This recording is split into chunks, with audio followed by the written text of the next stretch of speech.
We're going live. Oh, we're live. Hello. Yes. Good evening. Welcome along to our Blether with. At the moment, we're blethering with nobody because we'll blether with you guys. We'll see what happens. So welcome along to our evening chat with hopefully Stewart Dick of Mossburn Distillers. Stewart, if you're watching, you're meant to be here.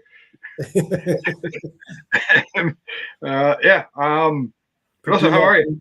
I'm good. Absolutely brand new. Yeah. Evening, Ross. Evening, Dave. And yourself? How's things been?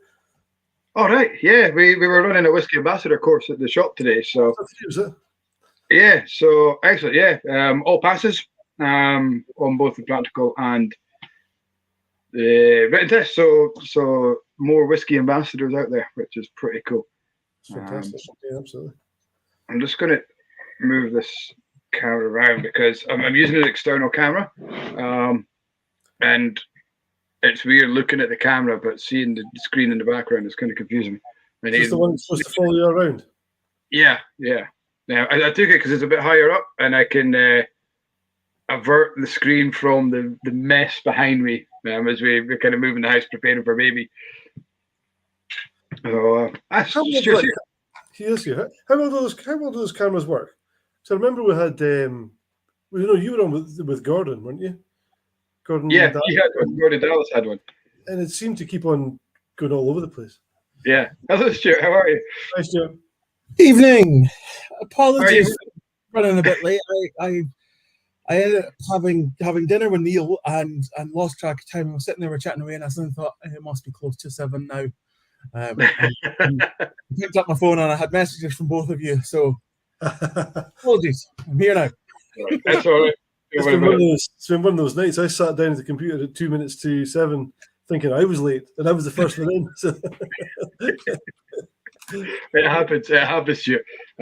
Thankfully, if anyone could talk crap and fill in time, it's Russell and I. So absolutely we're able to do that. So kindred spirits then. Excellent. Absolutely. How's your day been, Stuart? Good, busy. Well, not as busy as I was hoping, but not bad. So I'm down in Melrose. Okay. At the moment. So I was down here with we've just taken on a new brand ambassador for the States. Oh, cool. So I was with him for a couple of days at the beginning of the week. Brought him down here to Melrose and we met up with Bruce. And Bruce is now taken Spike, our new BA, off to Skye, and I've had a couple of days down here. So I stopped off at the Reavers, the distillery down here this morning. Bumped into Neil, which is always interesting. So for everybody watching, Neil is our whiskey maker. And so it's always nice to get a chance to have a chat with Neil. We don't often cross paths. Bruce and I don't often cross paths, weirdly. I realized the other day that so Bruce is my boss, and we had last seen each other face to face at the beginning of October. So it's slightly odd. So yeah, bumping into Neil is always interesting. I'm sure it is. Is there anything new that you've learned today that is? So we have 4 new indie bottlings coming out. They are due out in the next month or 2. So they're going to be really interesting. I had a little taste, a very quick taste of them today, and I was driving, so obviously it was just a very small taste, but they're tasting superb. So we have bear with me while I pull them up so that I get this right. We've got a Binrinnis, which is finished in a Moscatel hogshead. We have a Tianinic, which is finished in a red wine hoggy. A Blair that is fully matured in a first fill bourbon hoggy, and a Strathmill that's fully matured in a European oak hoggy. So they were really good. The Tianinic I really enjoyed.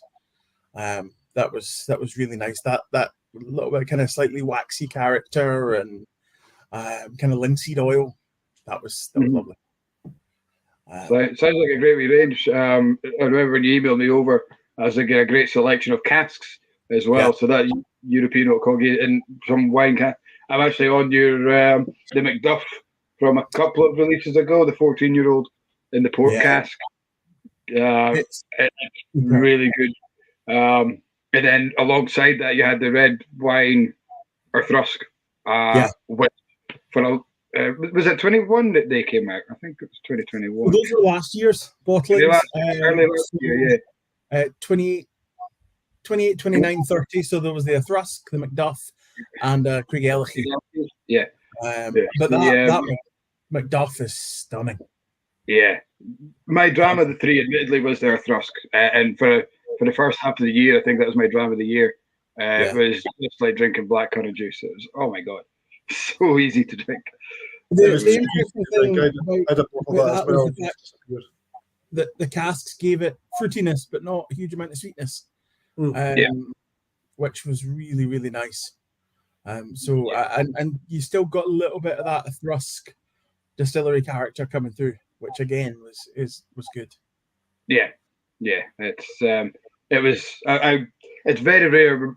Lucky enough at the shop that we rarely go back and buy another bottle of something because there's always something new that we can go and enjoy and kind of.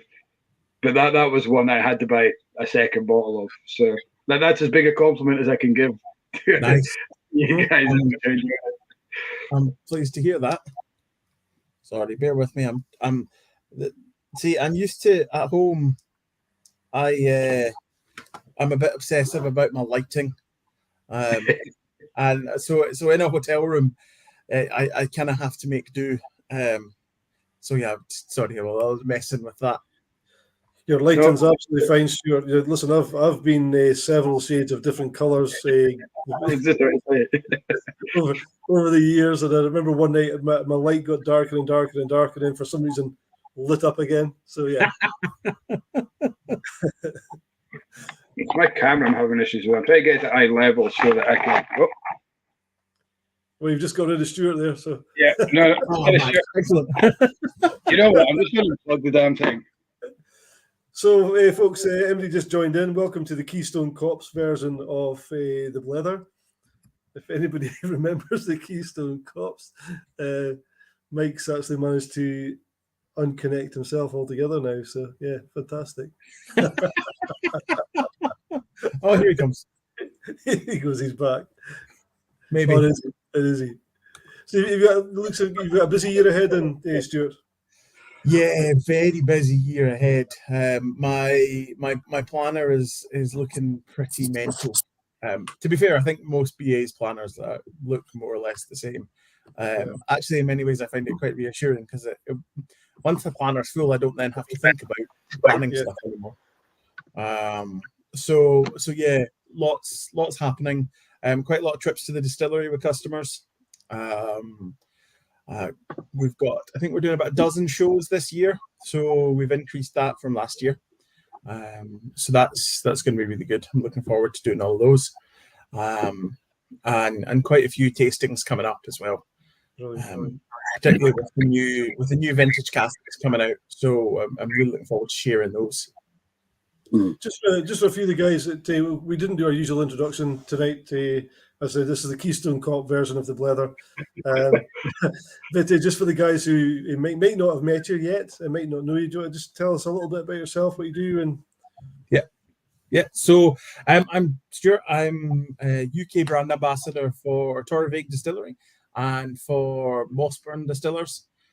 So Torabhaig, first new distillery on Skye in almost 200 years. We've been in production since 2017, and I joined the team last July. So this is still a fairly new job for me, doing this. Our parent company at Torabhaig is Mossburn Distillers. So Mossburn are indie bottlers. We produce a couple of blended malts, and we have a small distillery down here in Melrose, or just north of Melrose in Tweedbank, which is an experimental grain distillery. So we've produced some rye. We're going to be producing some 4-grain. We've also produced some Genever. So, and that was some of what Neil and I were just chatting about tonight. We were talking about the rye and the 4-grain and what may be coming and when it might be coming. So we're a little while away from releasing some of that. But yeah, there's some interesting things coming from there, and that site is also where we do all of our finishing, all of our blending, and all of our bottling. Fantastic. So, guys, if you've never tried any of the Mossburn spirits before, or indeed if you haven't tried a Torabhaig, absolutely encourage you to do. It's some fabulous spirit out there.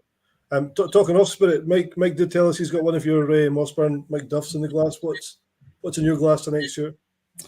So I've just poured a dram of Torabhaig. I thought I'd stay well and truly on brand. And it was. I have that lined up next. Excellent.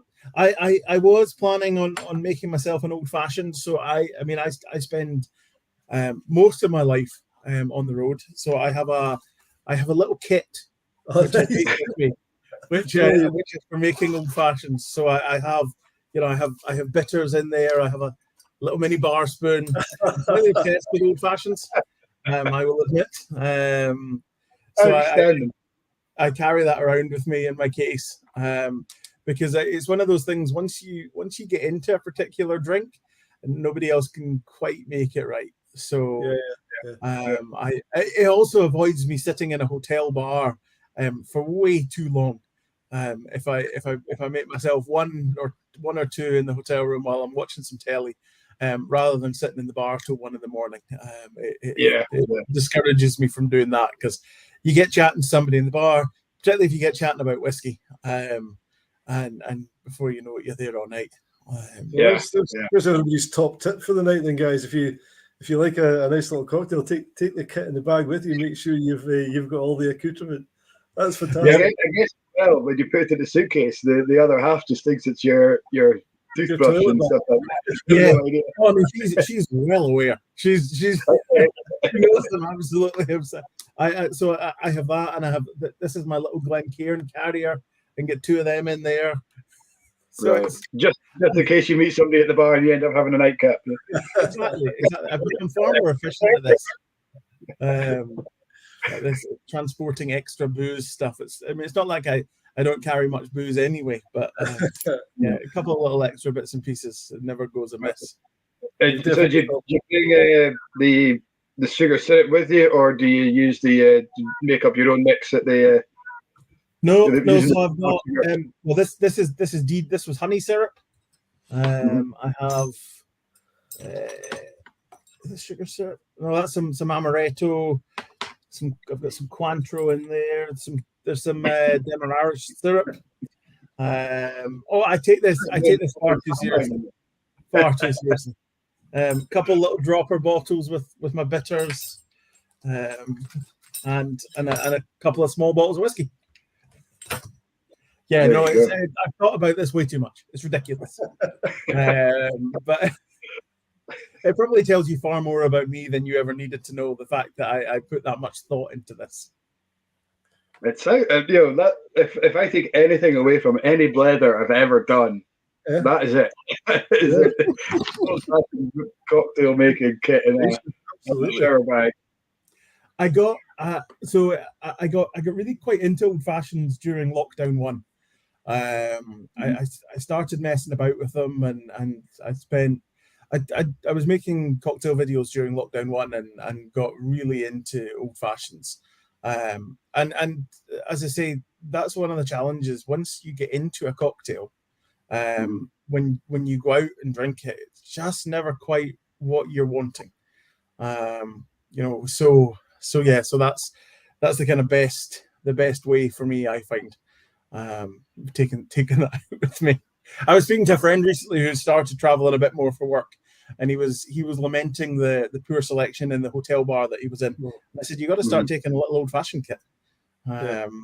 Take your own whiskey, take some sample bottles. It's the perfect way to do it. Yeah. I'm sure a hotel bar would be very pleased with that if you just sat and took out your own kit in the bar. pint glass full of ice and off the bedroom. Yeah. I suppose you could buy the whiskey from them and make up your own cocktail. Aye, yeah, that's true. That is very I've true. got a few guys at home. Got Dave Farquharson watching on YouTube. He's on the Ben Do tonight, and he's finishing off the last of his Christmas cake. Ross Jolly. I had to read Ross's one twice. I thought he said his bottle of the Glenallachie Cuvée cask tasted off, but he's having a taste off. So he's got the 9-year-old Cuvée just came out a couple of weeks ago against the 2008 vintage from a couple of years ago, last year. So yeah, he's having a taste off. His bottle doesn't taste off. There we go. I didn't get a chance to try the 9-year-old that came out. It kind of went. It's one of these kind of went very, very quick. So let us know what you think, Ross. Which one's the better of the two? And David's joined us. Good evening, David. So I'm wondering, Dave Farquharson, is that going to be actual Christmas cake, or is that going to be Christmas cake, etc. from Atom? What do we reckon? Okay. Well, we did have the Christmas cake in, so okay, awesome. I mean, Christmas cake lasts. Oh, that Christmas cake. Yeah. So it could be either or. Let us know, David. Are you actually eating cake? I suspect that's a bit of Christmas cake with the black goo. Yeah, black. Yeah. That would work well. That would go well. Something like that. Christmas cake for sure. You could probably pour the bendu over the Christmas cake and just let it seep in. Yeah. No, that would work. That would work very nicely. So where did it all start for you, then, Stuart? In terms of whiskey and. So with Atom. So I kind of my CV's all over the place. I'm fairly new to the whiskey industry as a whole. And obviously pretty new to this job. I came to whiskey because I got back behind a bar for the first time after years. My wife and I were running a post office, and a guy who we're friendly with who ran a local hotel, he was in doing his banking, and they were short-staffed. And I semi-jokingly said, well, I'll come and do a bar shift if you want. And he took me up on it, and it reminded me how much I enjoyed being behind the bar. So I started doing a couple of shifts a week. They had a really good whiskey selection, and that's what really got me into it. Got me into whiskey. So that's when I started learning, started becoming really kind of nerdy and geeky about it, and decided that this was what I wanted to do. We were looking to move on from the post office at that point anyway, so it worked out quite nicely. So I spent 3 years at Tomatin working in the visitor centre, started off as a tour guide, became a team leader, and brand ambassador was the role I always wanted. Basically, I'd spend my life talking about whiskey. There's nothing not to like about it. As you guys well know, it's hard to have a bad day when you're talking about whiskey all day. Very true. Yeah. So 3 years there, and then I've been with these guys. I've been with Mossburn since July, and it's been great. So fairly recently joined the whiskey industry. So was Scott Adamson at Tomatin when you were there? Was he in the brand ambassador role that you were looking for? Yeah, basically. So Scott, I did a couple of bits and pieces with Scott when he had kind of VIPs. So I did a couple of tours along with him, and obviously that gave me a little bit more exposure to what his role involved. It's one of those things, I think, brand ambassador role, sometimes it's hard to kind of figure out what brand ambassadors do until you actually see what they do. So that gave me a little more of an insight into that. We had it was a group of French retailers that were there, and so I'd taken them on tour. He was doing the tasting, so that was really good. And Scott's brilliant. I mean, he's super generous with his knowledge,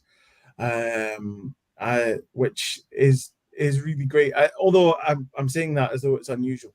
I think that's one of the things about the whiskey industry is the community within the whiskey industry is just superb. Everybody's happy to share their knowledge. Everybody's happy to share their time, and more importantly, share their whiskey. So it's a really great industry to be part of. Yeah. We get that. Almost every Blether we have, the guest, whoever it is, whether it's a master blender, a master distiller, brand ambassador, or even the guys who are in the gin industry, are always complimentary about the whole thing. There's very, very, very rarely that somebody comes along and you're like, I don't get the right feel off of him or her. It just doesn't happen. Everyone's really upfront and honest and open about it. It's one of the things people quite often, when they come to shows, they'll ask about, competition and rivalry between distilleries. So we get that as well. They'll ask, particularly in relation to Torabhaig, they say, "How do you get on with the guys at Talisker?" Well, yeah, we do. We got on great with them, because that's not really how the whiskey industry works. Yes, we're all in competition with each other, strictly speaking, but I don't think there's anybody who works for a distillery who would say, "Well, if you're not drinking our whiskey, we're not happy." We all want you to drink our whiskey, of course, but ultimately it's about getting people to drink whiskey, and at some point they'll come back to yours. So the reality is, in terms of if rivals, if you had a distillery and somebody built a new one 2 miles down the road, all that's actually going to happen is that people are going to visit both. Yeah. So because that's the nature of it, customers are going to go, "Oh, brilliant! I can do 2 in one day." Yeah. And so there's no way you would actually go to one and leave one that's you've had to pass to get there. You would go to the other one as well. I've got a friend who used to run a carpet shop, and he said the best thing that could happen to a carpet shop was for another carpet shop to open next door. It's bizarre. He said, it didn't half your business; it doubled your business. It's just, and it's the same is absolutely true with distilleries. Yeah, because people make a pilgrimage, don't they? And it's they plan like whole holidays around distilleries. Right, how many can I get today? Okay, I'll go over to Skye, and I can tag on Rassay as well. So there's now 3 within kind of spitting distance of each other almost that you can grab it. And as you say, you guys was there a kind of collaboration between you guys and Talisker on Skye in terms of setting up? Was there a lot of dialogue between the two? Because I know you're at opposite kind of ends almost of the island, but was there any kind of collaboration between the two in the setup? No, nothing. I mean, there would be nothing formal that I'm aware of. Obviously, that was back in 2017. But I have no doubt there were visits between the two, between the two sites.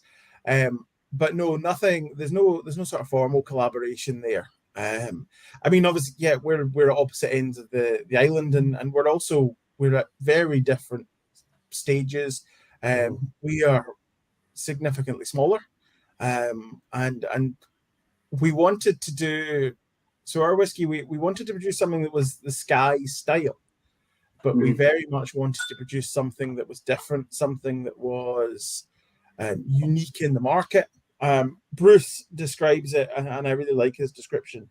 He describes whiskey as being like a patchwork quilt, and we wanted to add a new patch that made the whole better for adding it, which I think is a really nice way to look at whiskey, because I think it's true of whiskey. It's everyone is different. It's one of the things that fascinated me early on and continues to fascinate me. We all do the same things in the same order, in more or less the same way, and we all end up with totally different products.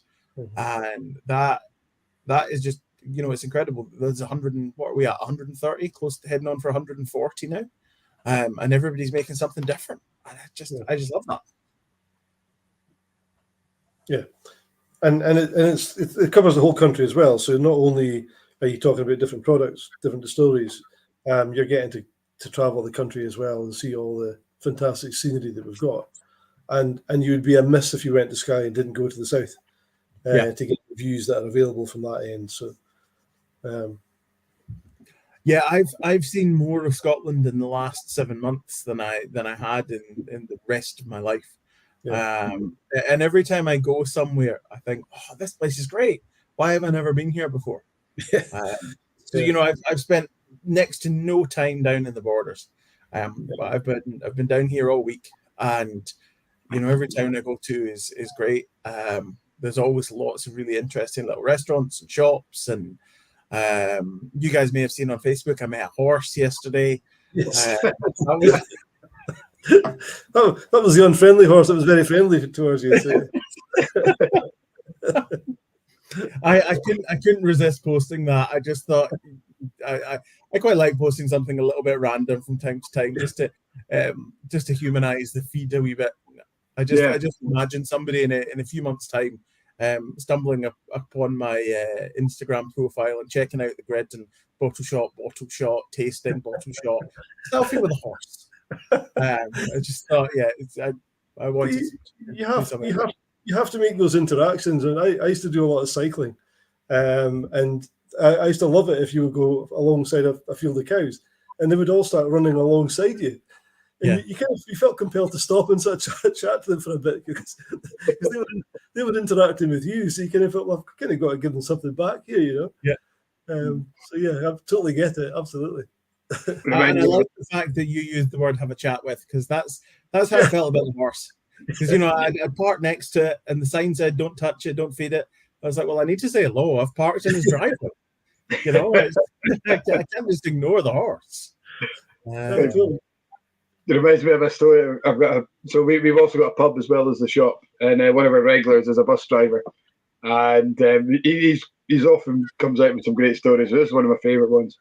He was driving the bus, and he kind of looks in the window. There's no one in, and he's running a bit early, so he pulls into the lay-by, winds down the window, and just sits and reads the paper.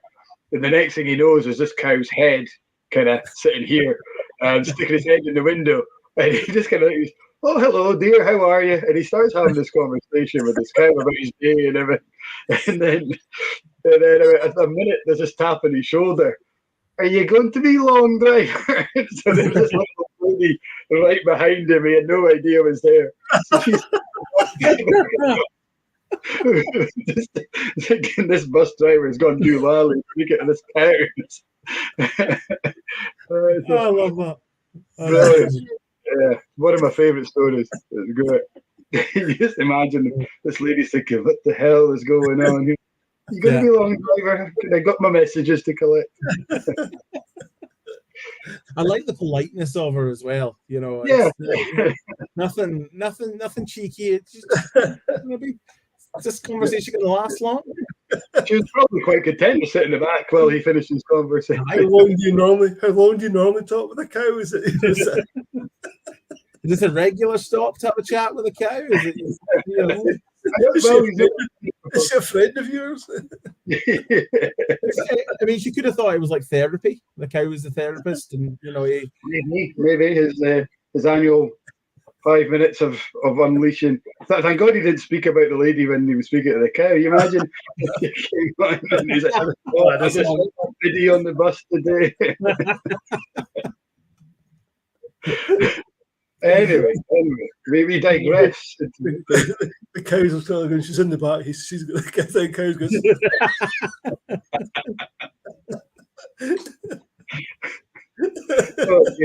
Oh dear. So anyway, what we're talking about, horses and Instagram. Horses and Instagram. Brilliant. But yeah, I mean, it's amazing seeing all of these places and so many great little whiskey shops. Great little. Yesterday I was in a shop in Kelso that's a butcher's and a whiskey shop and a deli, and it's just so many people are with these really great little shops, which is really cool to see. And people super interested in what we're doing. And down this neck of the woods, we've got a real focus on trying to build that relationship. It's true on Skye as well, but because we are producing spirit down here, we want to establish that relationship in the community and the kind of wider community. So that's really important for us. And then, as I say, same on Skye. that's very much always been our approach on Skye is looking to engage with the community and give back to the community. That's a big part of what we're doing. We want to be part of it. Mm-hmm. Yeah, I mean, because you converted an old farm building for the distillery as well. So I've seen the photos, guys. If you haven't seen the history of the Torabhaig building, check it out. What they've done to that building is phenomenal.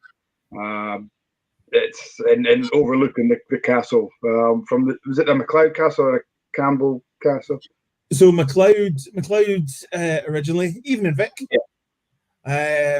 Yeah. So it was the MacLeods originally. So it was an old Iron Age fort, and then the MacLeods built it up and turned it into a castle, and that was to defend from the MacDonalds, basically. The purpose of it.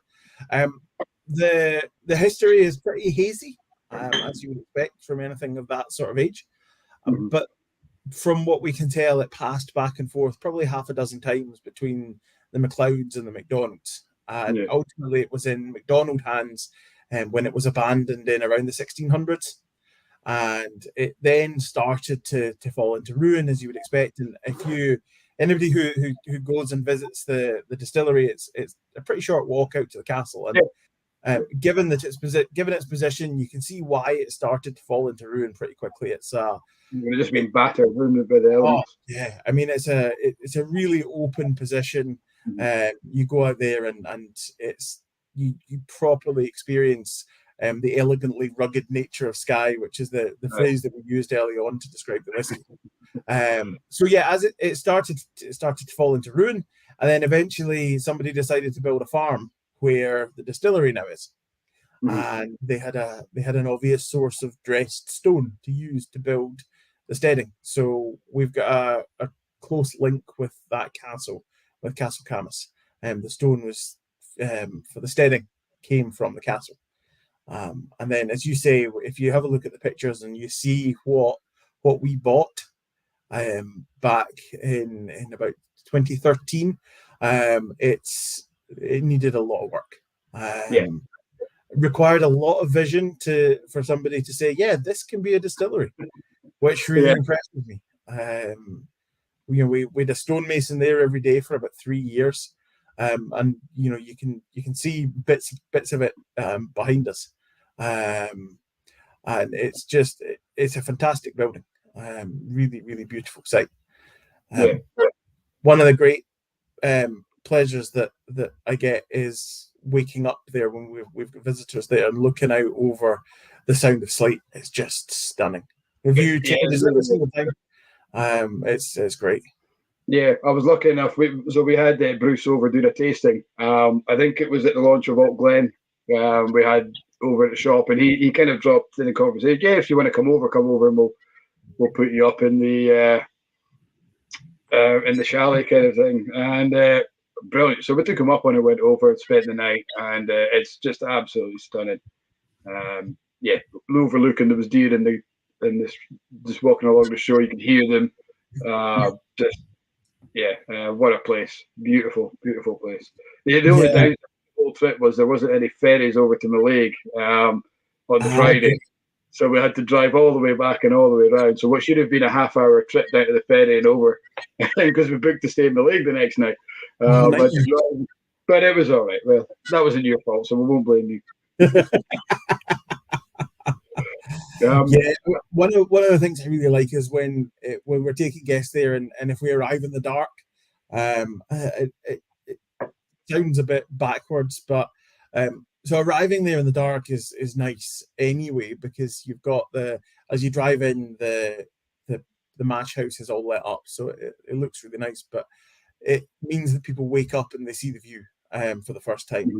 And that's a really nice treat for people, because they don't entirely expect such a great view when they wake up. So that's always really cool. Yeah, it is. And the smell, and now you've got the warehouses almost complete.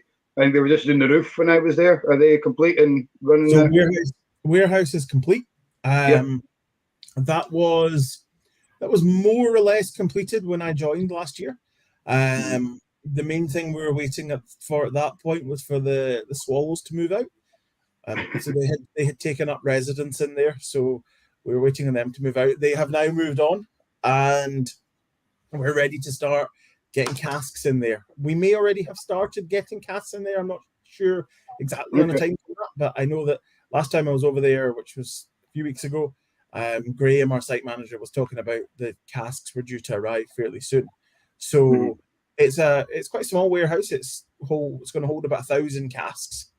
So it's going to mostly be our journeyman's drams and our specials that we're going to have in there.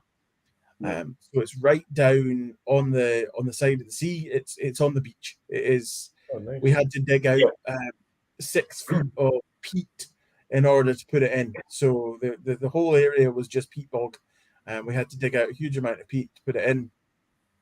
Dunnage warehouse.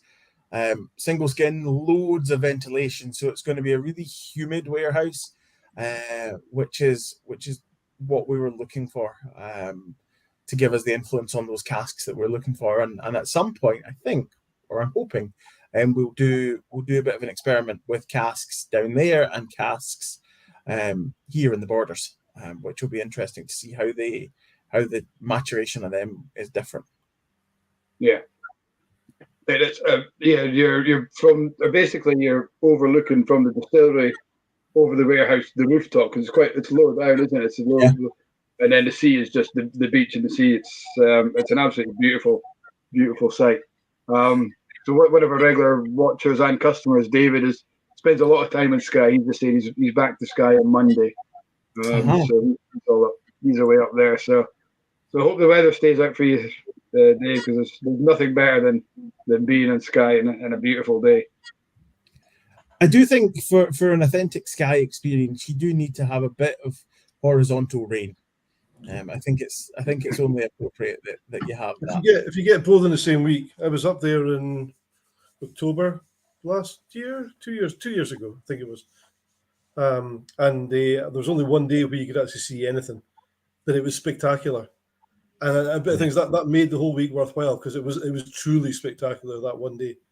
Took a drive down to Elgol and looked at the coolings across the bay, just unbelievable.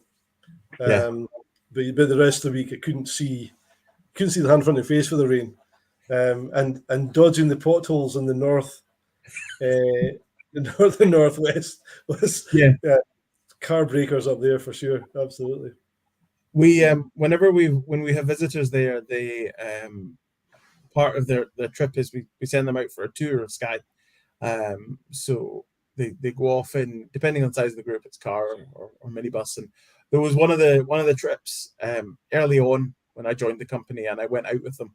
And the driver was talking about the fact that part of the road up in the north is actually basically floating, and the road's just kind of constantly shifting and.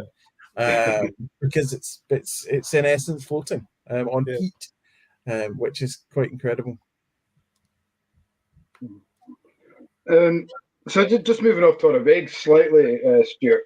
Mossburn, what's the story behind that? How long have they been on the go? What's the history of Mossburn? Because it's Mossburn that built the Torabhaig, wasn't it? They kind of the umbrella company. Yeah, so I mean the genesis of Mossburn is Neil's original company called ODV, which he set up, a long time ago. So I think probably 90s, might have even been as far back as 80s. I'm not certain on the so, and that's the genesis of where we are today. So yeah, Mossburn was set up, and it was it's what built Torabhaig.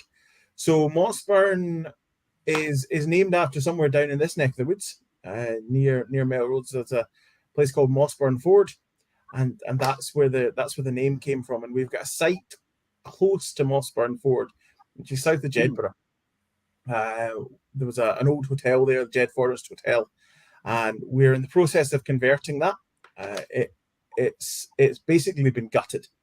And it's going to be converted into accommodation, visitor centre, and we've got plans there to build some warehousing, and we also have planning permission for 2 distilleries there, one of which is going to be a larger version of what we have here at Tweedbank, So it's going to be grain.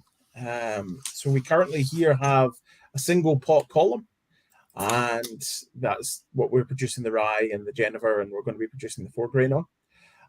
The plan is to build a bigger version of that down there, and that's where the name comes from. So Mossburn, the previous company Eau-de-Vie was producing blended whiskies, and so we've continued that with our blended malts. So I've got our Speyside here. So these are finished in hybrid casks. So for the Speyside, we use sherry butt staves, and then that has heavily charred virgin American oak ends on it. And that's all about kind of really accentuating those typical Speyside flavors and adding some fruitiness and typical sherry notes on top of those. And this is, we describe it very much as a daily drinker. It's a dram for while you're watching the football, while you're watching a movie. It's that kind of dram. And as I'm talking about it, I thought I'd pour one. Why not, indeed. I guess, we've got Paul Dempsey on as well. I noticed Vic jumping on earlier on. Good evening, Vic. Good evening, Paul. Nice of you to join us. So do you guys, brand ambassadors, when you're at festivals and all that, you find yourselves kind of congregating together afterwards and going out for a wee dram? Yeah. I think the biggest one that I've had of that kind of thing was after the whiskey show down in London. So on the Saturday night they do an exhibitors dinner, and that was a slightly surreal experience for me, because having been kind of on the outside of that as a whiskey nerd, as you know, as a bit of a whiskey, whiskey grammar, to then be in that room was a bit of a weird one for me. So standing queuing up to get my dinner, chatting to Mark Gillespie from Whiskey Cast, was just it's odd, but yes, it's fantastic. So you're sitting there and people have brought bottles down, so that's really cool. And it comes back to that thing of the community within the industry. Everybody's there for the same reason. It's about sharing the whiskey. I think brand ambassadors are often cut from very similar cloth. It's just the nature of the job, because you have to love the job, because there's a lot of traveling. You've got to enjoy, chatting to people. And I think everybody who does it does love everything about it. Yeah. Which is really cool. Super. Yeah. It's very welcoming, and you could be down.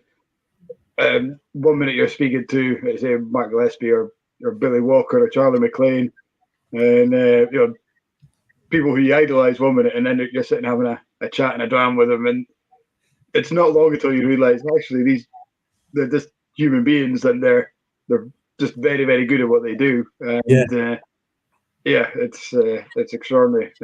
Very modest, very humble. I met Billy for the first time at the Glasgow Whisky Festival at the end of last year. And I've been a big fan of what he does for some time, and it was so that slightly surreal moment of meeting somebody, one of these big names in the industry, and we ended up chatting about the pub in Cromdale that's never open, because he drives past it every time he goes to the distillery. That's where I live, so it's basically across the road from me, and that was the conversation we had. Not about whiskey, we were talking about the pub, and that's the thing. That's when you're like, yeah, it's a person. It's not, when you don't know them, it's this person who you want to meet, and then you meet them, and they're normal people. They're interesting, and they're interested in random stuff. So that was a slightly surreal moment, having that weird chat about the pub. It makes sense. You forget people are normal people, and seeing your idol just having a cup of tea and eating a digestive biscuit, it's like, why are they not drinking. I do that. It's like yeah. I mean, it's like when you see a film star or a musician or whatever, and they're doing something completely normal. Then they're at the shops and like, oh my god, they got the shops. Of course, that's right. But you just because you only ever see them in one situation. So people like that, you only ever see them in interviews or in pictures in magazines or whatever. But it's fascinating that you have this different view of people. And then you've kind of come into the role at a time when brand ambassadors are known, and master distillers are known, master blenders are known, distillery owners are known, people know who they are. But some of these older guys in the industry, I think we spoke about this last week, some of the older guys in the industry have got absolutely no idea why people would want to talk with them, because to them it's a job. They're working in a factory that made whiskey, and this idea that people would want to speak to them, why would they want to come and see what we do? Is bizarre. But that world has completely changed to the one that we're experiencing now, where it is proper fandom. Paul's comment today. You think they'd have posh biscuits, but it's great to see them under the cheese with crumbs kind of on their jersey. Yeah, that's right. And a little bit sticks in the mouth. Yeah, you missed that. One of the cool things, anytime I do run into another BA or somebody else who does a similar job, and actually Paul's the one that jumps to mind. You always end up sharing something random that you've got in your pocket, some random whiskey. So I bumped into Paul. That was the first time we'd actually met, and I was doing a barrel top, and he had a Macduff with him, and I had the Macduff in the port cask that was on the barrel top. So we ended up, swapping drams and talking about the whiskey. So that's always something really fun when you get that chance to share these random drams with people. I thought Paul would be a more sophisticated biscuit eater than a Rich Tea, to be honest. Yeah, Rich Tea's pretty dull. Yeah, maybe a knob or something. A Rich Tea's, although. I mean, not so much sophisticated, more cool. I mean, more rock and roll. Definitely, yeah, rock and roll, definitely. With that beard, there definitely needs to be something more rock and roll. Like a bit of chocolate bourbon or something like that. That's the one. There we go. Fox's Classic. Fox's Classic. Yeah. You can't beat a box of Fox's Classic for Christmas. Something about them. What kind of whiskey would you dunk that into then? It's got to be sherried. Definitely got to be sherried. Chocolate biscuit and sherried. Absolutely. Yeah, definitely. Sparkless. Yeah. A bit of sherried peat. It always works nicely. It's one of my only whiskey and food combinations that I regularly go to is peated and sherried with sticky toffee pudding.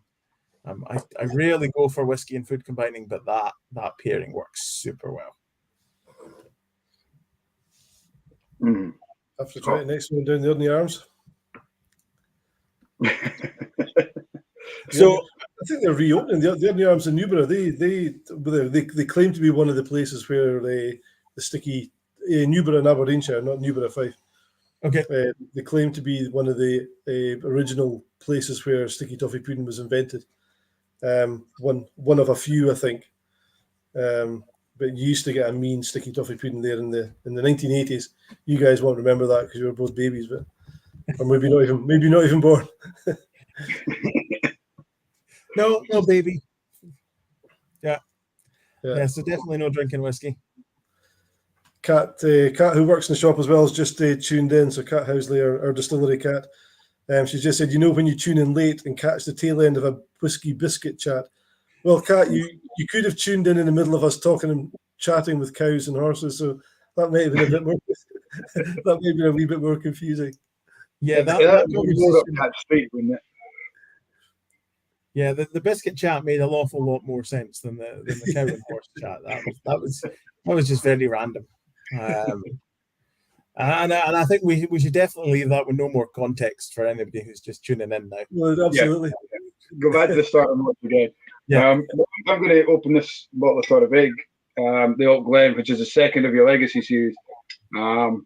If you haven't tried this one, guys, it's absolutely brilliant. This is a bottle I actually picked up while it was over there, so it's taken almost a year to open. I got two. Oh, that's fair enough. That's yeah. fair. And I got an Arthrusk, and I think I picked up the Macduff when I was there as well. So I came back with quite a few bottles, and we also went to Rassay, picked up some Rassay. So I think this is the last of that pilgrimage that I haven't opened, which I just had.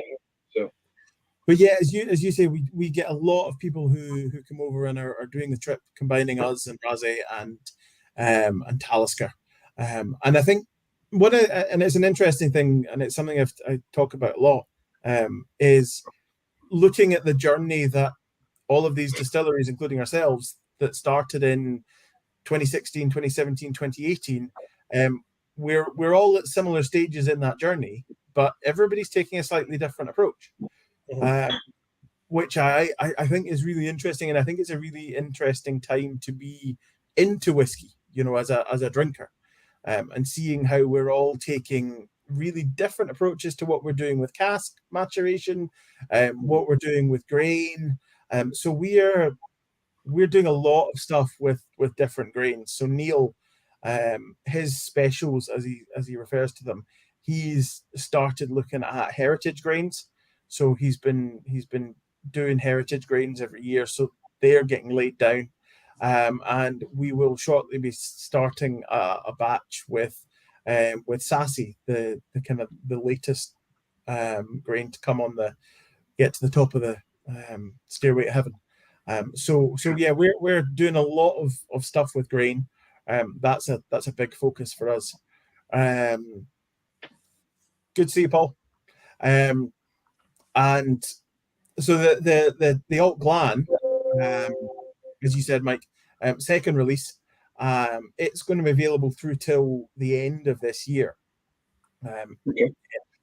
And it's fully matured in bourbon, mostly first fill, where there's about 20%-ish refill casks in there. And one of the things that, and going back to the grain, one of the things that we're super into is transparency. That's something which is really important for us. So the back label of our bottles have a huge amount of super nerdy information on there, including the grain types, the yeast strains, and peating levels. So that's it's a huge amount of geekery on there for those people who are into it. You never have too much geekery. Talking about sort of heritage grains and stuff, do you have any sort of ground roundabout or close to the distillery that you'd like to sort of grow your own? No, is the simple answer. Slate, to be honest, is really not. So Slate Peninsula, which is where the distillery is really not going to be it's not the right kind of. It's rocky. Yeah. It's very boggy. I mean, it's mostly peat bog. Yeah. The majority of that area. It's known as the Garden of Skye. So there's lots of trees, lots of that kind of growth. But farming wise, really, it's livestock that we have down there. There's an area further north in Skye where barley probably would have been grown at one time. There probably is a little bit of it still grown, but again, it's pretty hilly. It's not. I mean, it's certainly nothing like the Lake of Moray or around the east coast of Scotland. It's not the kind of nice big rolling hills that are great for growing barley and harvesting it on. That area up in the north is where it would have been grown and probably where most of the illicit distilling would have happened on Skye back in the day. But yeah, for us, no. What we have done though is our distillery manager has a farm. He's also a farmer, so he has grown us some grain. He's grown us some barley. So the Sassy that we're using has come from Hamish's farm. So that's a nice little callback there. Yeah, the fact that he's grown that for us. For sure. But the other The other thing that we're doing in terms of experimental stuff is our journeyman's drams. So all of our distillers are brand new to brewing and distilling. We made a point of hiring people who had never worked in the industry before, and that was the purpose of that, was about keeping the jobs on Skye, so that they went to people who were already living there. And every year, 2 of them get to make their journeyman's drams, so they pick absolutely everything about the process. So they pick the grain variety, the peating level, the yeast, everything. So the first of them are going to be released when they hit 5 years. So it's probably going to be tail end of 24, beginning of 2025. So those are really interesting whiskies. So we've got lots of experimental and interesting stuff. And these guys are doing a full week's production. So they're laying down roughly 80 barrels. So it's not a single run. It's a lot of liquid that they're laying down, which is really cool. And is the idea of that being released periodically? So it's not going to be an 80 cask run or release. It'll be maybe 2 or 3 casks, wait another couple of years, 2 or 3 casks. Is that the kind of idea? Yes, sort of. But the initial release will be bigger. The initial release, I'm going to be careful not to risk committing us to something that is still, kind of under discussion. But the plan that I was shown involved sort of half of those casks in the first release, so like 40 barrels worth. So the initial release will be sizable, and the idea is that we'll then mature some of them all the way out to about 20 odd years old, and that'll eventually give us some single casks of them. So with each of the guys we've got 2 of them distilling every year, doing their journeyman's dram. So we've got a little while to go before we start again for the first ones, who do theirs again. And will they be bottled come what may? Because that's a big, bold, brave step, letting this whole kind of spectrum with that Torabhaig name on it. I think, I suspect if there was something that got to 5 years and it wasn't ready, I would imagine we might sit on it. Yeah, for re-racking or doing whatever. Yeah. But I mean, the first couple that will be released are going to be Iona's and Neil's. So they did theirs first, and both of them have recently re-racked. So they've re-racked some of their liquid. Not all of it, but some of it has been re-racked. So that's working towards what their recipe might be when it's actually released. So we're looking ahead to make sure that we don't end up with something that we think, can we release this? But the idea is that it is going to be different. It's most of the time we're sticking with our house style. That's the goal. We're not going to, standard bottlings have a sudden departure from the house style that we have developed. But the journeyman's drams, the idea is they are experimental. They're something totally different. So the distillers are going to have a say in everything to do with the bottling, including label design, everything. So they have guidance from the likes of Neil and Kenny Gray, who consults on all of our distilling stuff. But ultimately, they decide what they're doing with them and how they're going to finish them. So Iona, for example, she re-racked into third fill sherry butts. Now, I've never heard of anybody specifying third fill sherry butts. So I'm going to be interested to see what the influence of that is like, and how that compares to the stuff that she's had in ex-bourbon. So that's, yeah. You couldn't have picked 2 more Skye names than Iona and Neil as well. Yeah. So Iona, I think Iona is probably our youngest distiller. So she came to us as a former tour guide from Talisker. And that's one of the interesting things about hiring people who didn't have experience in distilling. What they did have was a whole host of other experiences. Yeah. So Iona helped out a lot with social media. We've got guys who worked offshore, so they've got lots of experience with machinery and fixing pumps and that sort of thing. Neil was working. I'm pretty sure Neil was working on the ferries up until about a week before he started with us. Right. So all of them have brought all sorts of really interesting other experiences, which have been of massive value. And the interesting thing that it's done is there's no egos, because they all joined at the same time, they all started at the same time, they all learned together. There's nobody who's ever unwilling to not do a certain job, because they've all done it. We recently took on somebody new, one of the guys who had been a tour guide, and he's become one of the distillers. And they've taken him under their wing, because they were all there not that long ago learning the ropes of this, and that's it's a long-term career for these guys.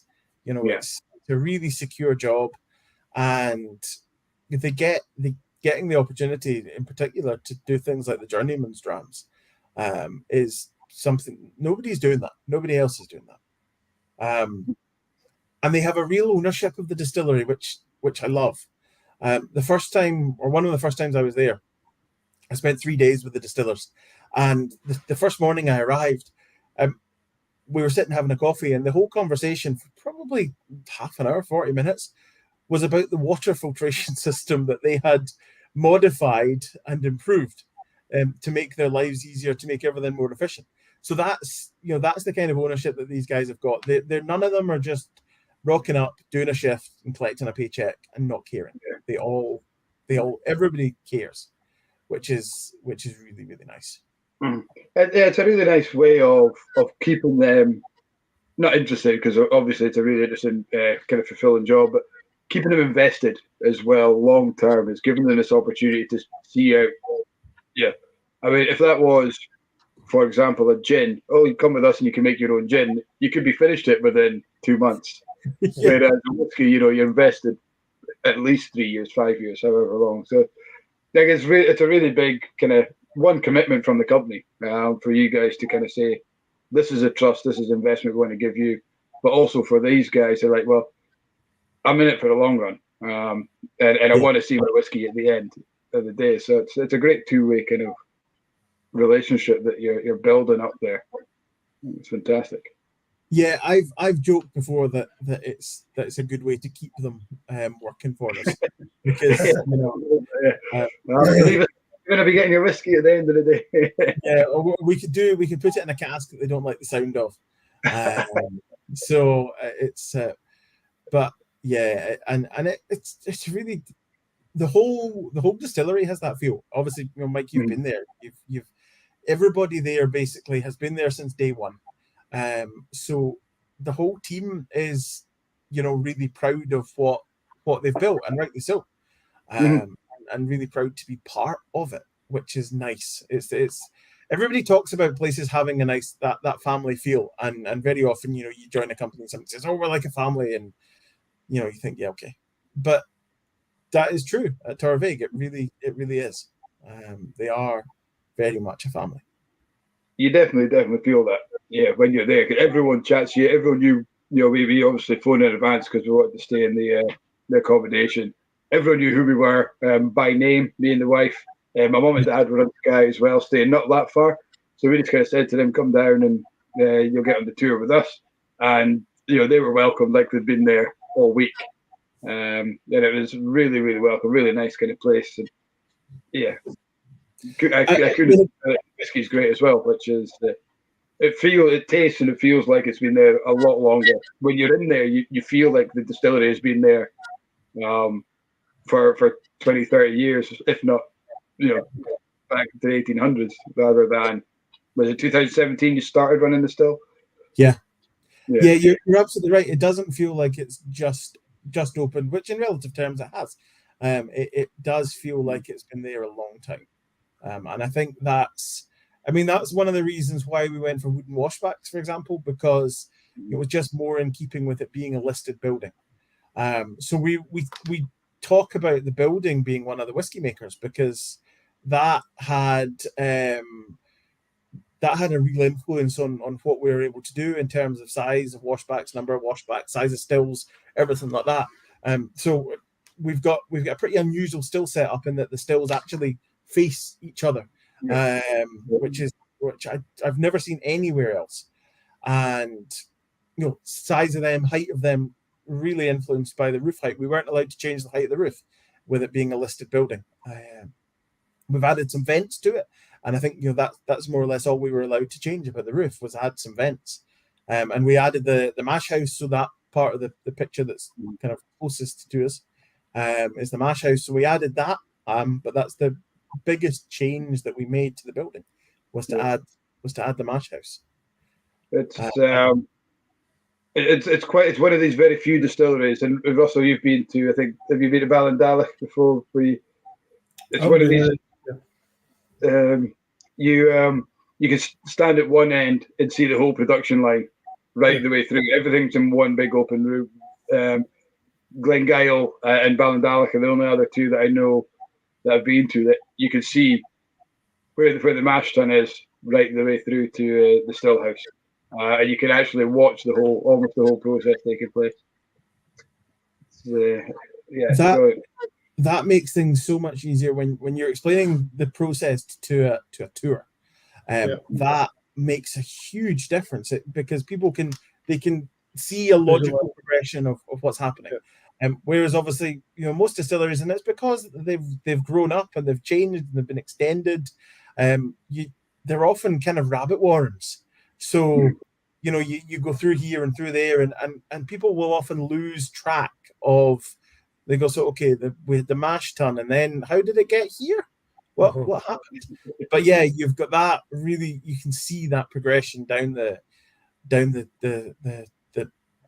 distilling hall, I suppose. The other thing that we did was, another traditional thing we did was to install a cooling pond.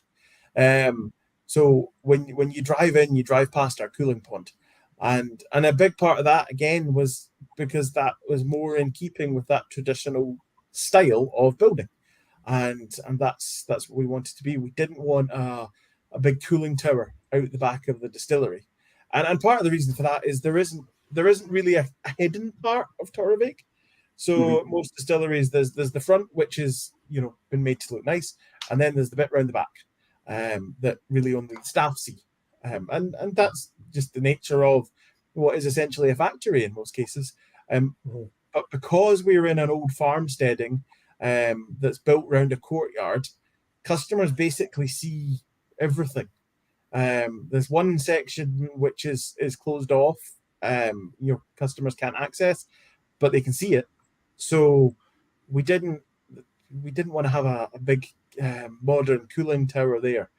So that's why we use the cooling pond. Ducks will enjoy that a lot more as well. Yeah, exactly. And frogs and eels. Hence the water filtration system. Yes.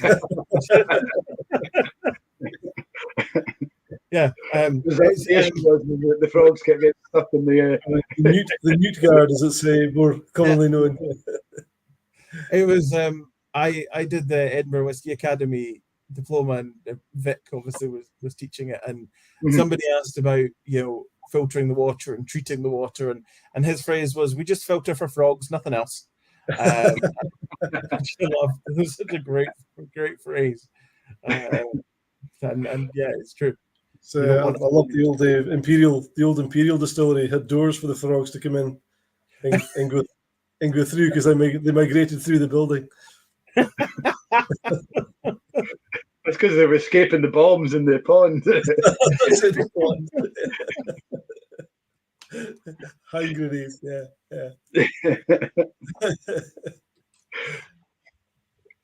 We've got Willis Peel, who was with us on the our Whisky Academy. He's just asking. So I assume Willis is going to the Five Whisky Festival. I think he always does. I'm guessing so. Asking about the lineup. Do you know what that is yet? I'm assuming, is it too early for the new release, or will that be out by that time?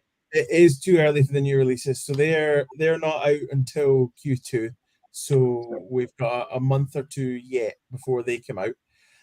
So we will definitely have the Torabhaig. We'll definitely have both Castle Hamishes, and we'll definitely have both Mossburn blended malts. I'm not going to commit to what indie bottlings we've had. We will have. So I was speaking to Gordon, one of the sales guys, just this evening. I was emailing him. So I don't want to say we'll definitely have something and then find out that we don't have it. Because I know that we're getting low on stock of those. And obviously one of the things that influences it is what will be in the shop relative to what we're pouring. So how many old fashions you've had in the hotel room as well is probably a key. Yeah. to be fair, I mean for them it's the Speyside. That genuinely that's what I have Speyside and Castle Camas 12 in my two little bottles for my old fashions. I like something nice and sherried for an old fashioned. Evening, Juliet. I just clocked Juliet joining. Well, good evening, Juliet. How are you? Yep. Let us know what you're drumming on tonight. Awesome. Yeah. So Fife, you try and get to all the kind of whiskey festivals. You're up in Aberdeen, not too long ago, the kind of tail end of last year, and so yeah. I was just going to ask, do you go over to the European ones as well? So for me, no. I'm UK, so it's just the UK festivals, and our focus is mostly on Scottish festivals at the moment. We've big increase in the number of festivals that we're doing this year. So last year I did, what did I do? Three or four that I did last year. This year I'm doing a dozen. I think there was maybe one or two that happened before I joined the company. So big increase in the number that we're doing this year. And as I say, most of it, the focus is on Scotland. So we've got Fife coming up, then we've got Alhambra just a week later. We've got, what else have we got? We're doing Whiskey and All That. We're doing Drambusters. Then towards the end of the year, we're doing Stirling, Glasgow, and I think Drambusters is tail end of the year. And we're doing National Whiskey in Inverness as well. So yeah, quite a lot of festivals. And then Midlands Whiskey Festival, Whiskey Show, and Whiskey Live. So those are the three that we're doing down south, or that I'm doing down south. So yeah, but my role is UK. So anything European, it's typically Bruce that goes to them. And we've also got a German brand ambassador as well. So any of the German speaking ones, Christoph goes to. So sometimes you'll have Bruce and Christoph at them as well. Excellent. Okay, so quite a big team then. It's growing. So we're now at three brand ambassadors. Bruce is brand manager, but does a lot of brand ambassadorial duties. So essentially a team of four BAs. So yeah, for a young distillery and relatively small distillery, we've got a pretty big team. So a couple of nights ago, having dinner with Bruce and Spike, I think that's probably the biggest meeting of Mossburn BAs there has been. I put to him, we really need to have an annual conference, like a lot of the bigger companies do. So hopefully next year we can have a bit of an annual conference. That'd be quite good. This is Spike from Buffy the Vampire Slayer. So he's working with you guys now, is he? Yeah, cool. Doing a bit of whiskey brand ambassador work on the side. He can only work at night, of course. So yeah, well that's perfect. Yeah. I mean, most of the time the tastings are all at night. It's a nightmare for shows. Everybody has to carry him for them, or Coatman sunscreen. Yeah. It's a nightmare. Lots of iron tasting in his tastings, I'm sure. Yeah. So yeah, I mean the team is growing. The sales team of our parent company is growing as well. So yeah, it's a really exciting time to be part of the company, actually. And particularly with Torabhaig, as we're working through the legacy series, working towards the 10-year-old, which is going to come out in 2028. So this is a nice time to be joining this team and to be part of this team. Lots going on. Lots of people to get out and see, lots of accounts to get opened, which is cool, which is good fun. Yeah, absolutely. We've got Dave Faxton watching on YouTube, asking, when will you be in Aberdeen? I'm going to jump in before you answer that and say, I don't know about Aberdeen, but Stuart will be in Inverurie on the 18th of March. We've got a tasting then. So Dave's quite a regular to the shop anyway, comes out quite often. So you can come along to the tasting then on the 18th. That was basically going to be my response. Okay. I've got nothing lined up in Aberdeen just yet. I'm hoping to try and get some kind of tasting or something lined up in Aberdeen at some point later on in the year, probably. But at the moment, I've not got anything lined up. So you guys are going to get one of the first. Yours is going to be one of the first tastings of all of the new indie bottlings. So that's going to be really good fun. Having all of them at one tasting. In fact, let me have a quick look and see if it is the first one that I'm doing with all of them. I think it might be. What am I looking for? Sorry, this is not interesting watching as I try and find the right spreadsheet here. Yours, yeah, 18th of. So we're in. Yeah, yours is the first. Yeah, you're before anybody else. With the taste of all four of the indie bottlings, so that's going to be pretty cool. And now I'm probably going to get an email from somebody booking one the week before. Having said that, now. No, we can't. Just saying on my diary. Exclusive rights. That's it. So when you're not doing the day job, I mean, obviously, huge whiskey fan. What do you like to do in terms of where do you like to go for your drams, or what do you like to how do you like to go and relax? I got into photography a while ago, so I do a little bit of photography. It's heavily geared towards spottle photography. So I've taken quite a lot of inspiration from the barrel to bottle guys.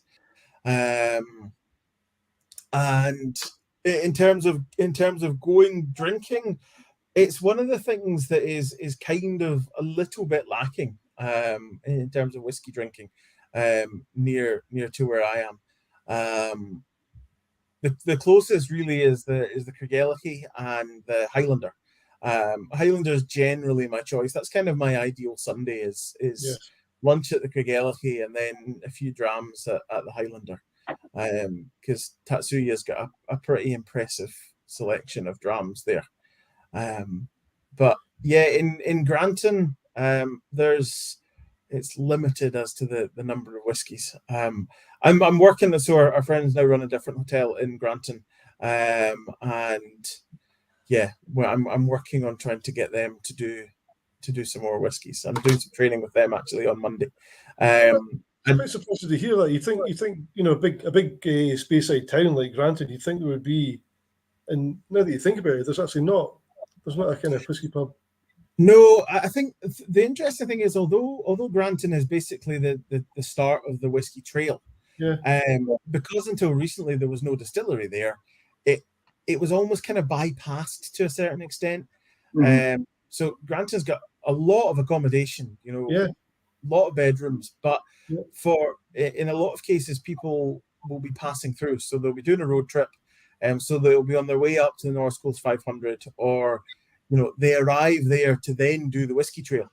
So they then, they can start early in the morning, having just arrived. So I think now that there is a distillery in Granton, I'm very much hoping that that's going to change. There's now we've got a beer shop on the high street, Two Thirsty Men, which has got a good whiskey selection as well. And Gordon's growing his whiskey selection, and he stocks Torabhaig, which I'm happy about. That would be. So, I'd be honest if you didn't. he actually just got, so he's got a brewery as well, and he only just got planning permission to move his brewery onto the high street. So I think he's going to be the first high street brewery in the UK, because people don't allow breweries on high streets for some reason. Yeah, so that's going to be really, really cool. You've got this. You've got Highland. I mean, they're not not that bad, but they're not doing that well. But the Highland football team in Strathspey Thistle, so you are pulling people into the town. Yeah, from that side every Saturday, and there's always the potential for cup matches for bigger crowds to come as well. So you'd think that they would try and tap in on some of that as well. I mean, we've got a couple of good pubs. So the Claymore in Granton is a really great boozer. It's a very traditional boozer. It's what you expect, and it's great. But yeah, so it's Granton's busy, but as I say, lots of people who are passing through. Mainly people who do stay in town will be there for wildlife, or for hunting, shooting, fishing, that kind of stuff. Yeah. So that's what most of the tourism to Granton is. So really, the Legion, the British Legion in Granton is really nice as well. So a great hall and things like that. Yeah, the Legion is great and massive as well. They've got a huge hall in the back of the Legion. A couple of really nice hotels as well. But again, whiskey selection is not massive. So the hotel that I used to work in was just outside Granton, Down Bridge, Muckrock Lodge, and unfortunately it closed during COVID and is now like a holiday let, which is a real shame because it was a really nice place to go for dinner, and as I said earlier, good whiskey selection. We had about 100 odd whiskies on the bar, so not a huge selection, but a really good selection of drams. Which is always good. Awesome. I'm going to jump on just and say apologies to Dave if he's jumped on the website to try and book that 18th of March tasting. That's not your date at all. You're in May. You're in the 5th of May. When I looked at my planner there, I thought it's not March. I thought I'm not going to leave it for now. I'm not going to. And I thought, hang on a minute, have I booked this wrong? I thought because we ain't going to have them in March.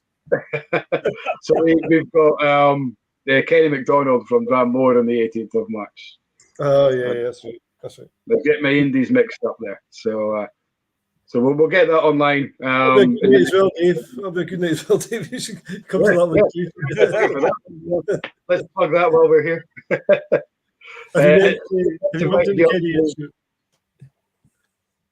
Have you bumped into Kenny MacDonald yet, Stuart? No, I haven't. I've heard many people talking about Kenny, but I have not bumped into him yet. I'm guessing probably some shows. Guy. Yeah. Start bumping into people because we've only done one so far. We did the National Whisky Festival down in Glasgow, which was a pretty hectic day. It was a really good turnout. I wasn't sure what to expect with it being the end of dry January. I had a slight concern, but there was still plenty of folk there. And people are desperate to get into the drinks at that point, aren't they? Exactly. And I was quite pleased that we, in some ways, that we made the choice to do National Whisky Festival Glasgow rather than Southport, because when I saw the pictures of folk at Southport, it looked Baltic down in Southport. It was rather chilly. So that worked out quite nicely for us. Excellent.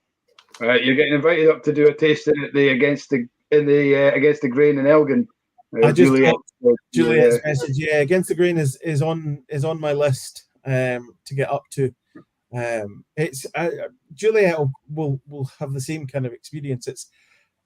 It's probably one of the hardest places for me to get to is the stuff that's local, because invariably I come home and unpack my case, repack my case, and then I'm away.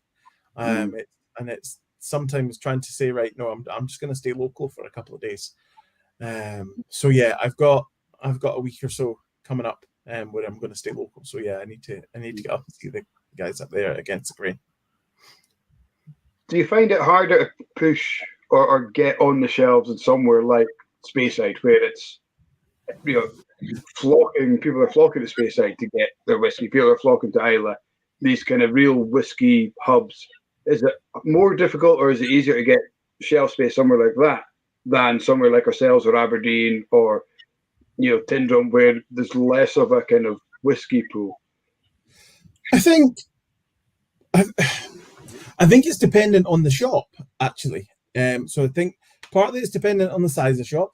In some ways, the challenge in Speyside is that, you know, that's what everybody wants in Speyside. They want Speysiders. So, you know, so places like yourselves, obviously, because you're out of Speyside or out of Islay. So I would imagine trying to sell Speysides in a whiskey shop on Islay would be a bit of a challenge. So yeah, yourselves, you know, and yeah, you picked some great examples there. You guys in Tyndrum and places like Royal Mile, I think, you know, tend to have a broader selection because people are looking for a broader range of whiskies. Yeah. So that can sometimes come up, you know, particularly if it's a bit of a smaller shop. They're a bit more limited on space. But out with those kind of areas, no, I mean, it's the liquid speaks for itself, and I think that's the thing. Every time I get somebody to taste Torabhaig, even if they start off a little bit skeptical for whatever reason, once they taste it, they're always surprised, and they're always impressed. And it's one of the nice things at festivals as well, because we get people coming up and saying, you know, I don't like peaty whiskey. And we get to pour them Torabhaig, and actually it really surprises people because it's not what they expect from a heavily peated whiskey. It's not the flavors that they expect. So no, that one is not. That one we do okay with that. I would imagine, as I say, Speyside whiskey shops are going to have a harder sell on something from the islands. But yeah, in general, it's going down really, really well. Most shops that I'm calling on are keen to take it in. I'm not sure what Mike's experience has been with. I mean, we've had Torabhaig in lineups and tastings quite a lot through the shop. And I don't know what your experience has been, Mike, but regularly I've had exactly that. It's been one of the standout drams for people. And it's also been a dram that you've put on and you've been aware that people are not sure about peat. So you said the last one's a peated dram, just to, you know, build up to it. And people are like, wow, I actually think this is okay, and get into it. So it's almost a kind of entry into peat with it as well, where you can build into it, and it's very, very palatable.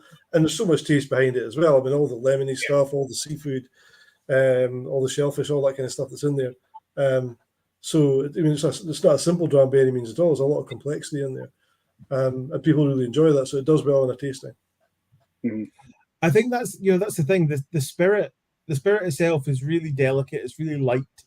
And that's why it lends itself particularly well to the bourbon maturation in Alt Glan. And the spirit character, the distillery character, really comes through really well.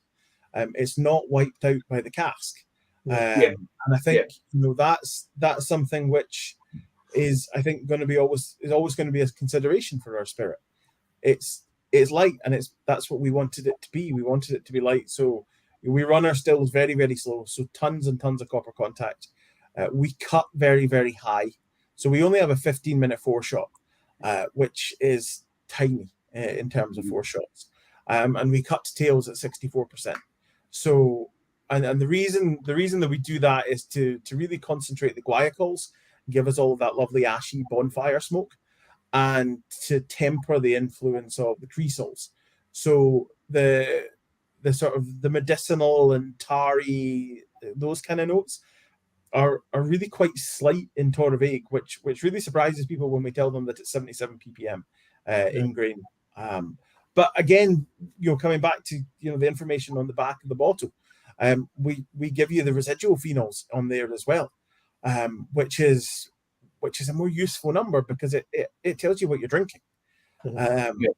And there's a QR code on there if people want to get super nerdy, and have a look at our sort of phenol breakdown. So we go into the phenols, and I think ours are some of the only tastings that involve pie charts. Which gotta be a pie chart. It's one of those ones, you're always ever so slightly wary before you put a pie chart on. Think, this can go one of two ways. I've never had it go the wrong way. Every time I put a pie chart on, people go, "Ooh, that's so cool."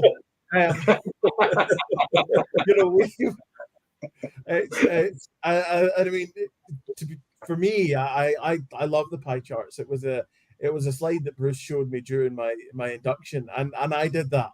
I leaned forward and I was like, "Oh, that's so cool!" To look at the pie chart.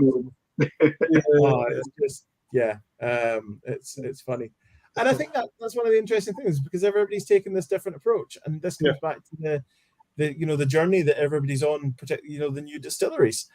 So for us, we're very scientific, and we like talking about the science behind it. So our distillery manager down here, Alan, he's currently studying for his PhD in brewing and distilling, and something that I relatively recently found out was actually it was at our urging, or was at the company's urging. Okay. So and his focus is on rye and is on multiple grains. So that's the kind of company we are. That's what we whenever I talk to Neil, it's a really sciencey conversation, which is awesome. As a nerd, it's great. I absolutely love that, and it means that at festivals, at tastings, we can kind of take it up or we can take it down. Yourself, you pitch it differently for different people, but for the people who want to get nerdy, we can get nerdy. We can get super nerdy. You want some nerd? I'll give you nerd. I'm just thinking back to previous comments about places that would be quite difficult to sell a space side, and you mentioned Isle. Mike, I'm thinking Campbellton would be the hardest place to sell a space side, to be quite honest. Yeah, that would definitely be a challenge. Trying to sell a space side in Campbellton. Yeah. I just had a Crocodile Dundee image. You're not a nerd. This is a nerd. That's not a nerd. That's a nerd. Yeah. Look at my pie charts. I'm way nerdier. Well, I had Andrew Smith from Little Brown Dog on a couple of weeks ago, and they've got the tagline, "Our provenance is more provenance-y than yours." So you can have our nerdiness is more nerdy than yours. I like that provenance line. That's a really nice line. Yeah. I like that there's a lot of people in the industry now who are like super happy to be nerdy and be a bit stupid and because I mean it's meant to be fun. Whiskey is meant to be fun. That's the whole point of it. It's not about taking it too seriously. It's meant to be enjoyed. That's the whole point, and that's our focus very much is it's meant to be enjoyed, and that's why we try to price everything at sensible prices. We're not looking to make super pricey drams. We want them to be affordable. We want people to drink them. That's we want to share that liquid. Oh, for sure, absolutely. And there's a great. We've spoken about the other new distilleries on the go just now. Do you think that helped the community of new distilleries? Do you think it gave confidence in people to try the new distilleries? The fact that there were so many kind of coming out within a year or two of each other. You've got yourselves, Ardnamurchan, Raasay, Lindors, Lochlee. You've got all these guys.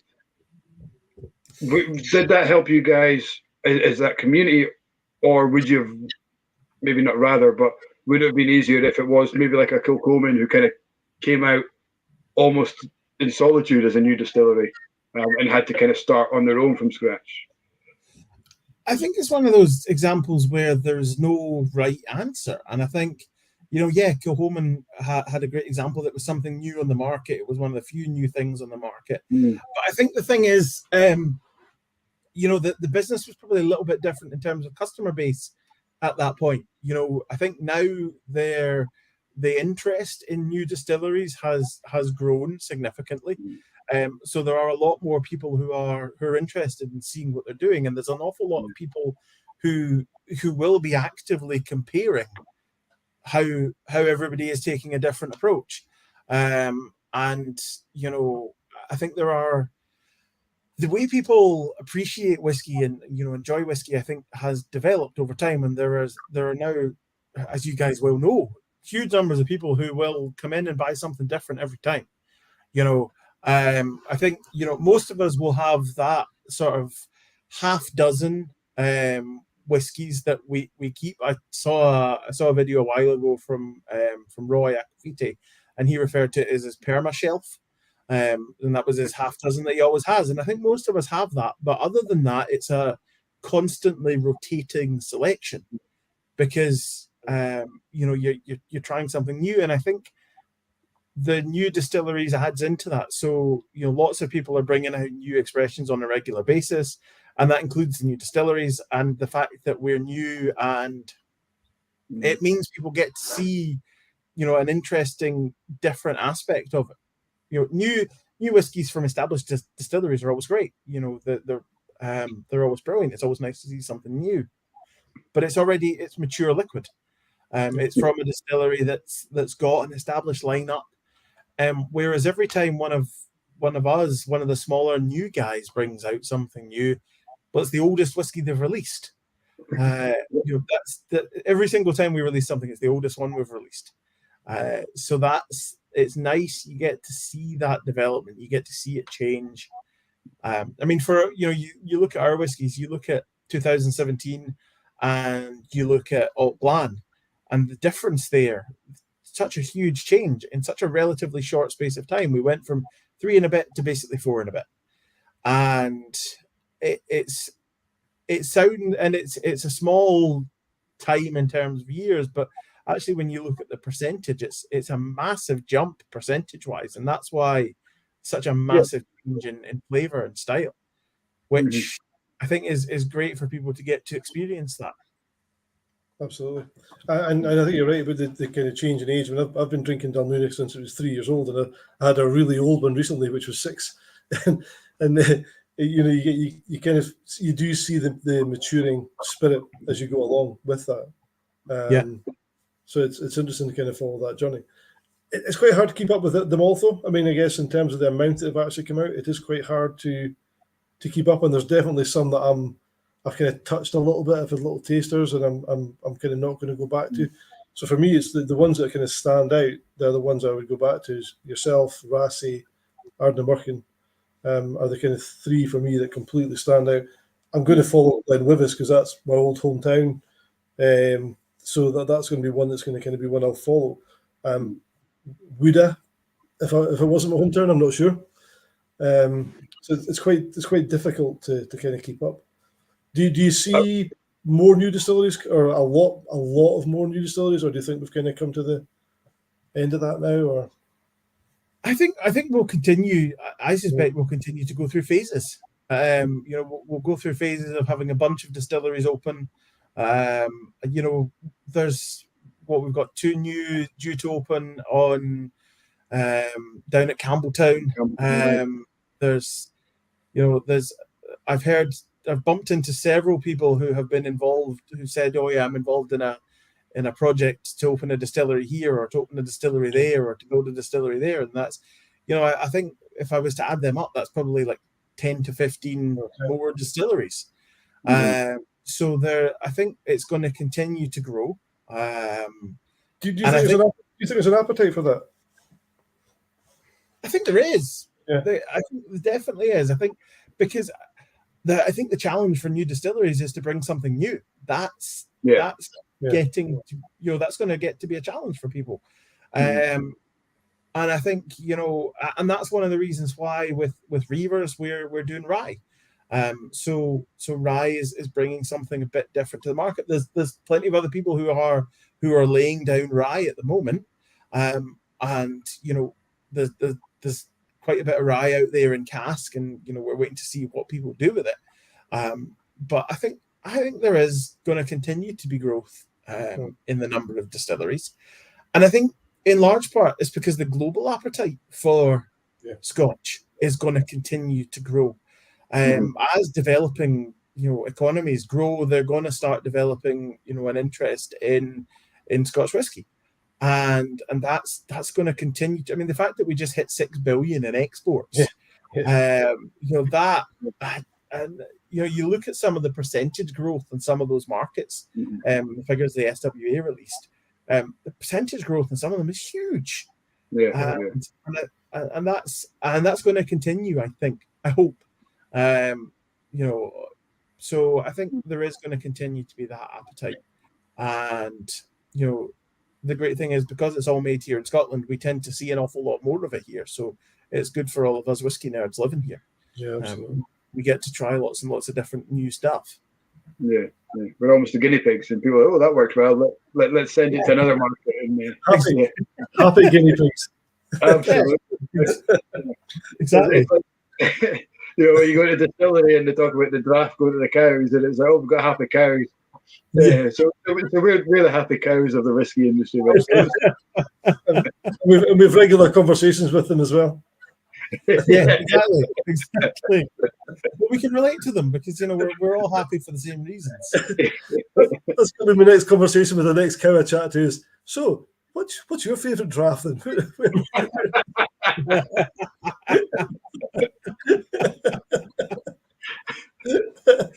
I always enjoy quite like a Glendronach, it has to be said. I always enjoyed the cow-related lines when I was doing tours. They were always good fun. It's funny. It's something that I've talked about to quite a few people. When you're a tour guide, the challenge is trying to find jokes that are funny but are also clean. Because everything has to be totally. You can't have anything that isn't clean. So you end up resorting to complete dad jokes. One of my favorite jokes was the most stupid joke I ever came up with. At Tomatin, Stillhouse is massive. Stills are in one end, the other end's basically empty. There's a black and yellow line across the floor, and my favorite joke was that the alcohol vapors know not to come past the line. The best reaction I ever got from somebody, she audibly went, "Oh." That was the best reaction. I loved that reaction. It was my favorite joke because it was just terrible. That tells you a lot about my sense of humor. Obviously, we do a lot of tours, and we get to kind of go around the distilleries as part of the business and stuff. And we do play a little bit of tour guide bingo, and the happy cows always feature in there. And you just want to say, but there's no alcohol in that draft. There's not got alcohol in it yet. They're not happy. They're happier later on in life when they get the draft. Yeah. There's the happy cows, and there's the turning the barley behind. That's got to be in there with tour guide. We never waste anything in Scotland. Yeah, we're too tight to give anything away. It's as I say, it's that thing of trying to find lines that are clean enough that you can use them, but at least we'll get a snigger. I always had a few jokes that I would tell fairly early on that they kind of they were sort of bellwether jokes. They gave me an idea of whether it was worth telling jokes on the tour or not. And there were certain ones after you delivered the first 3 or 4 and you didn't even get a to any of them. You're like, okay, I'm just going to stop with the jokes now. This is going to be a fairly serious tour. I'm not just going to stick with it. You've got that multilingual kind of crowd as well, don't you? That it might play well with the locals, but it might not translate very well, and you might have said something that's really offensive to some culture that they've got. I think I can't remember who it was. We were talking about, and there were I think it was a Glengarry one. I can't remember. Don't hold me to that. But they were at a dinner, and the host or the lead tour guide or visitor centre manager, whoever it was, kept saying "chin chin," and then and they were hosting a Japanese group, and they were all like, "Whoa, there's something, yeah, get it off." And she was like, "Oh, chin, chin, chin, chin," because that's what we say, chin, chin, have a drink. Yeah. And it was later on that she discovered that a chin is a penis in Japanese. So you've got this group of people in there. So basically, she's saying, "Penis, penis." Like, you're waving a glass in my hand, saying penis. Yeah, that would have definitely confused them. That would, yeah. I was once doing a tasting, and it was a bunch of soldiers, and I have a tendency when I'm doing a tasting, if somebody asks a question and I like it, I say, "Oh, great question," and I kept saying "great question," and it got to the point where whenever one of them asked the question, and I said, "Oh, that's a great question," everybody around the room would go, "Good question." It was like, okay, I'm saying that way too much. Yeah, so people then start picking up on your stupid little phrases that yeah. Mannerisms. Yeah, brilliant. I do have an admission to make. We're just going to jump back 1 week conversation when it comes to the new distilleries, and I love Torabhaig. I think it's a fantastic whiskey, but it's always one that I forget about when we're talking about new distilleries. And I think the reason, I've been trying to think of the reason since we started talking about it. I think it is because it goes back to what I said right at the start, is it feels like it's been around for such a long time. The maturity, the spirit, and the distillery, and that whole experience. And I keep thinking, until like afterwards, I'm like, oh shit, it's Torabhaig as well. And it's kind of like one of those backhanded compliments to you guys that there's a reason for it. I think it's a good reason. But I do, whenever talking to you, I always think Lindor's, Lockleigh, Rassay. And then it's always an afterthought, but it's purely because I think it's a really mature spirit, and it's something that's been around for ages. So I need to train myself to remember that you guys are new. So if you're looking for new distilleries, I've thought of it. You've got to try it and give that a bash.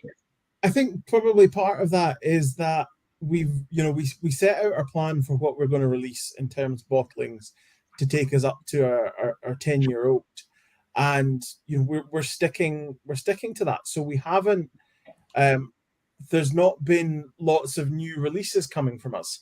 So we've got Alt Glands available. Basically, it's 2 years, 2.5 years ish. The next release, Croc Pneumonia, it's going to be available for 2 years from 2024. 2026, we're going to release Albrecht. It'll be available for 2 years, and that's going to take us up to a 10-year-old. So I think. I can see exactly what you mean, because it drinks like a much more mature spirit than it is, and I think that's why. And yeah, we'll definitely, I think, take it as a compliment that it's in your mind it's a more mature whiskey, more mature distillery than we are, and I think that is testament to the quality of the spirit. And it's testament to the work that was done during R&D. I mean, we spent 9 months in R&D to get to the point where we went, that's precisely the spirit that we want to create. And the phrase that came out of that, and it apparently came from a board meeting. Somebody said, "So how is the spirit?" And the response was, "Yeah, the stills have tempered the peat very well." So we use the phrase "well-tempered peat."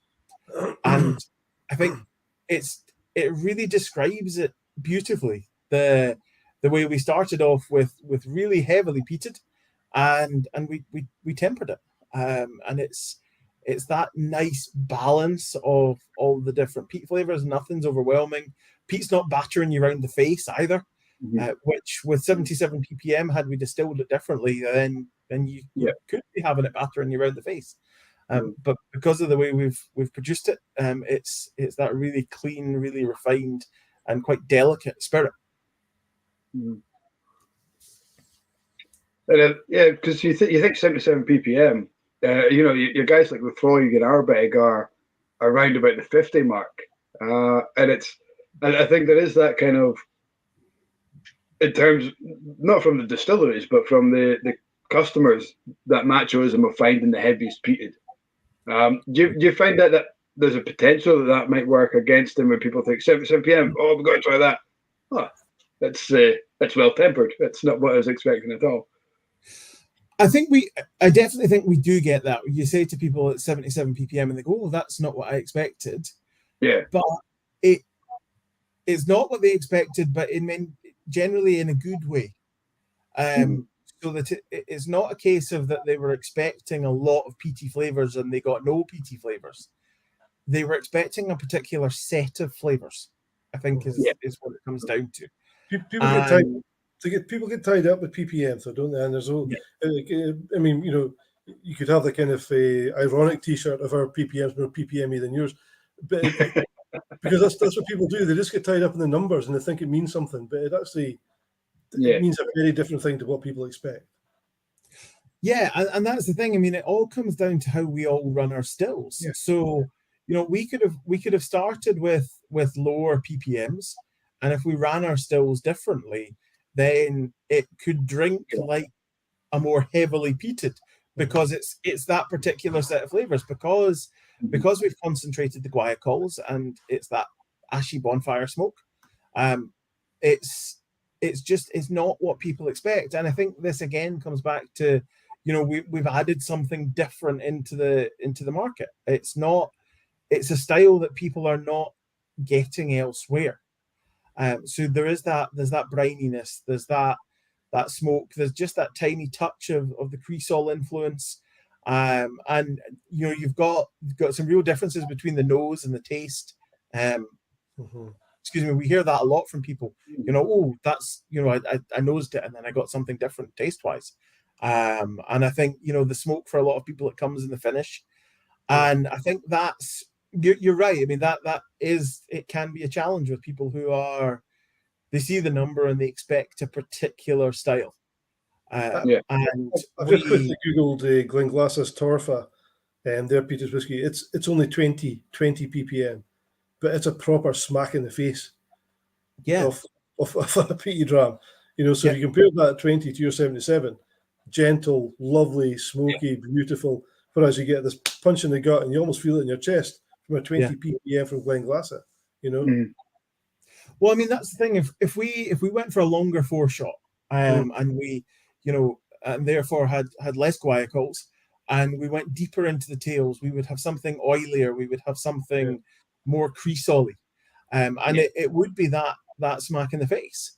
But by going for those much lighter alcohols and focusing on those, and you know, most of the Cresols we send to the faints tank, so it's not something that we're pulling through into the spirit, and that creates the whiskey that we've got, which is it's very different, and for a lot of people it's in some ways more approachable.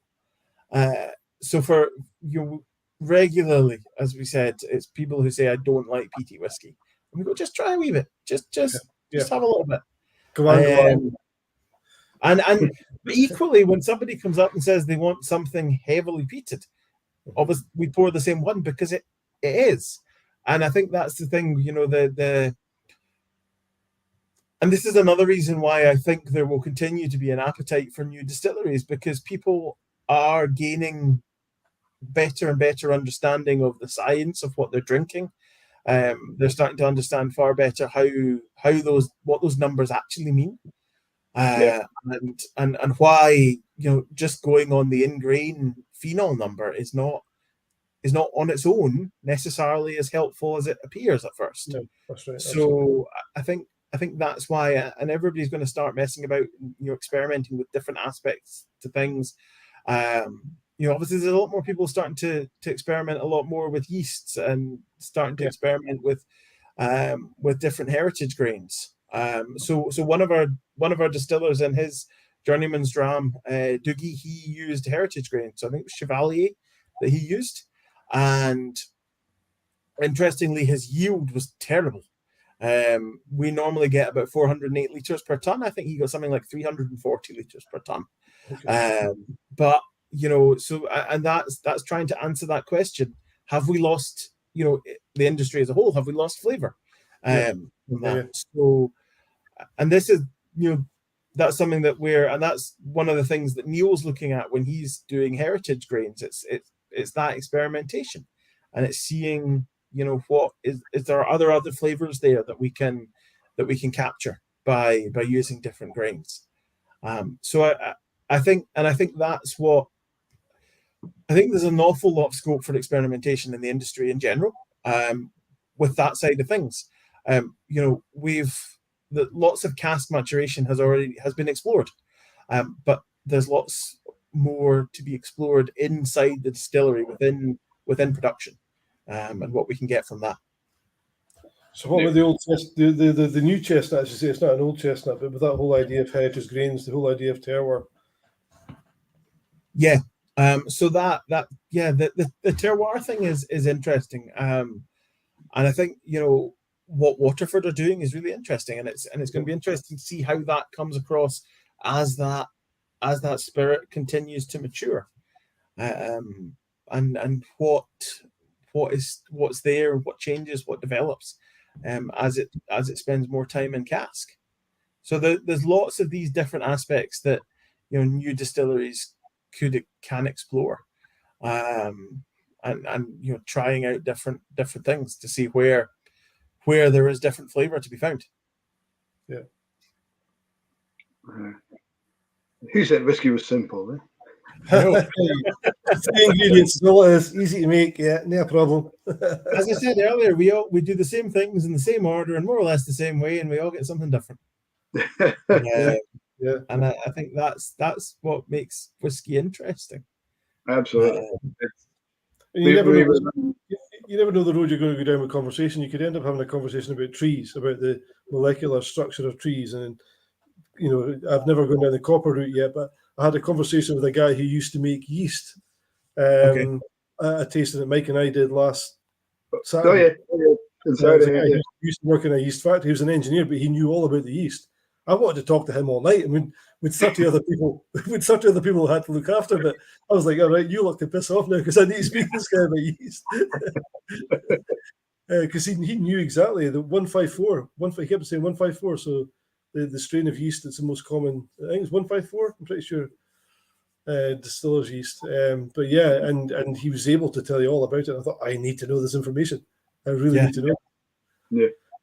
I was at Edge Golf Club, and one of Duncan Taylor's coopers were there, or former cooper was there, and we had our Coldrain as part of the tasting, which was a Duncan Taylor Octave release, and he was, I bottled that, I coopered that, I made the barrels for that, and immediately I just sat down and said, tell me more, tell me everything you know. Everyone else is just like over. And I had to stay with me, so I handed him his name. He's like, oh yeah, he's telling me about the grooves and all this. I was like, this is amazing. This is great. Come back to my house and just talk to me all the way home. Tell me stuff.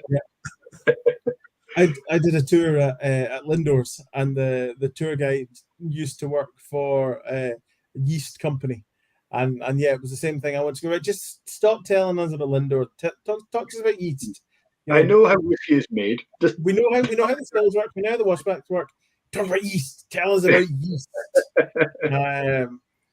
Yeah, it's that's the problem with us with when we get nerdy. We all kind of get like, oh, tell me about this other really kind of intricate part of whiskey making. And you get that information from the guys who are not in they're not in the spotlight at all. The lorry drivers, the warehouse guys. These are the guys that have got the proper bits of nuggets of information that you want to know as well. Yeah. But not everyone wants to know what kind of valve is that? What kind of screws are you putting that? And how did you get that angle on there? It's like, well, this comes back to what we touched on earlier. Is there's people who work in production. They're surprised when people are interested in talking to them because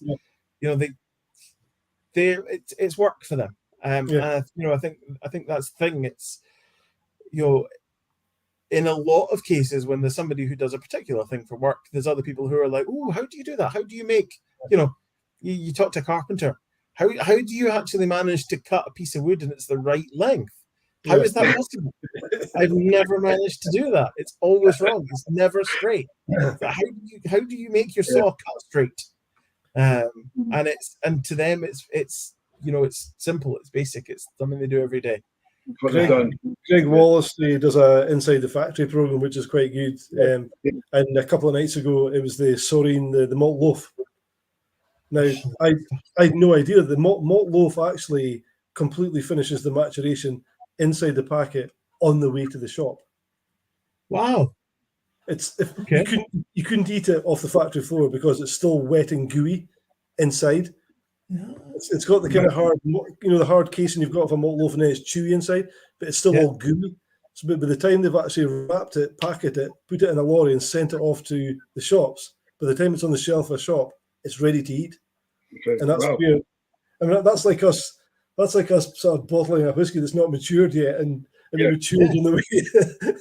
In a little wooden cask. Every time I eat a malt loaf now, I can't help thinking this is just newly matured. It's just. See now I'm going to have to go and buy several malt loaves and taste them over a period of. That's not going to be possible. Malt loaf. It's impossible to have malt loaf last. Well, you're going to have to have the malt loaf. You're going to have to watch the malt loaf delivery lorry actually deliver it. But yeah, in our house, malt loaf never lasts more than a day. It's just, out the packet, cut in half lengthways, and you're done. Yeah. Yes. Slab of butter on it. Yeah, absolutely.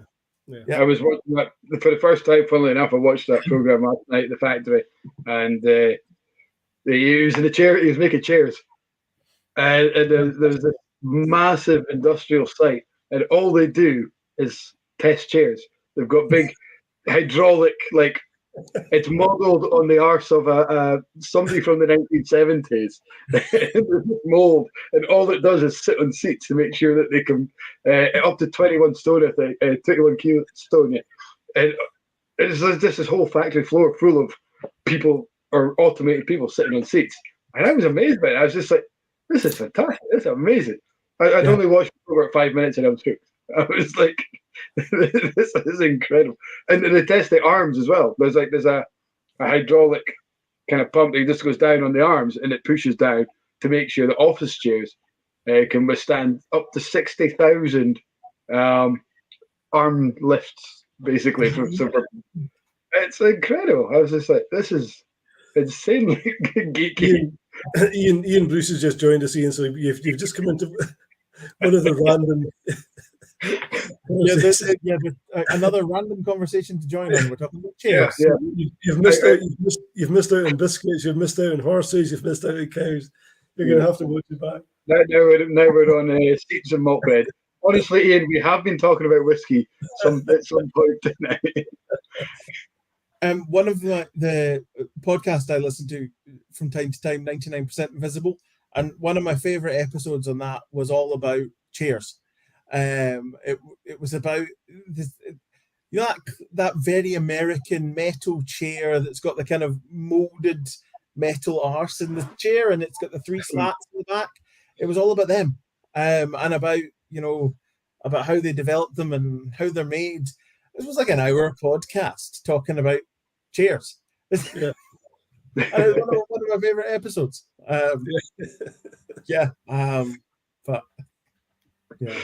Russell, are you hiding the comment from Juliet? Because every time I press off, it comes back. I'm not touching it. I'm not doing anything.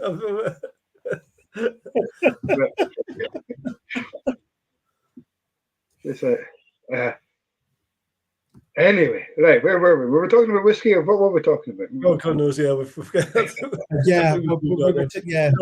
Telegraph pole to me next, I tell you. We're not talking about that fucking telegraph pole anymore. I'm not even going to ask. Don't, because it'll be another half hour talking about. Sure, make sure you tune in the next time we're talking to Ian McAllister. Just make sure you tune in, okay? Okay, fair enough. Anyway. So Stuart, one thing we haven't asked you, and it's a fairly regular question to our guests. You walk into a bar, you're having a look around. There's no Mossburn, there's no Torabhaig. That's when you walk back out. You turn around and walk back out. Apart from turning around and walk back out. What do you look for on a shelf? What would be on your perma shelf, or what would be a dram that you would instinctively It's handy that Juliet's in, actually, because Glenallachie 12 and 15 are 15 is on my perma shelf. I think probably the first whiskey that I sort of fell in love with was Balvenie Caribbean cask. It was the first one where, I mean, it wasn't the first one that I kind of started enjoying, but it was one where it was like, this is what whiskey can be. This is, it was probably the first one where I started picking up a whole bunch of flavors from it. I've been on a bit of a corn kick. So corn and bourbon and that kind of thing. I did a couple of barrel tops in the run up to Christmas.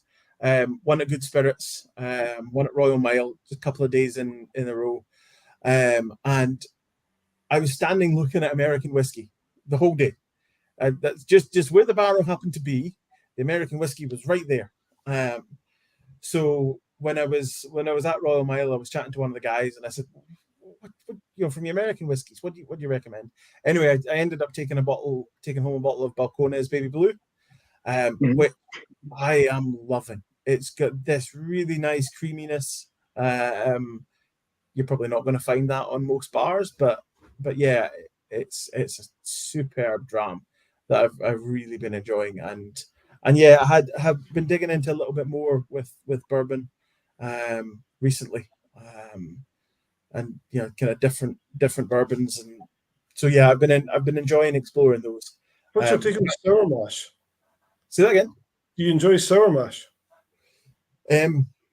Pass. Okay. I don't think I've had enough sour mash. I've known sour mash to say whether I enjoy it, if that makes sense. Yeah, absolutely. Yeah. And I think this is the thing, because, and this comes back a lot of the things that we've been talking about is, people will sometimes ask you, and they'll say, "Oh, do you drink much bourbon?" And my answer typically has always been no. And people, well, why not? Well, because there's so many scotches to explore with so much variation, and then you look at American whiskies, you look at bourbons and corns and all of these kind of whiskies, and there is so much variation there. And personally, I don't know enough about it to go, okay, I know what I like about this one. This one's high corn, or this one's high rye, or this one's wheated. That kind of thing. And I think that's one of the challenges for people when they're trying to explore a different category of whiskey. It's trying to learn more about it. That's my exact answer as well. It's that kind of, do you drink Japanese? Do you drink? I just don't have enough time to drink all the Scotch. Yeah.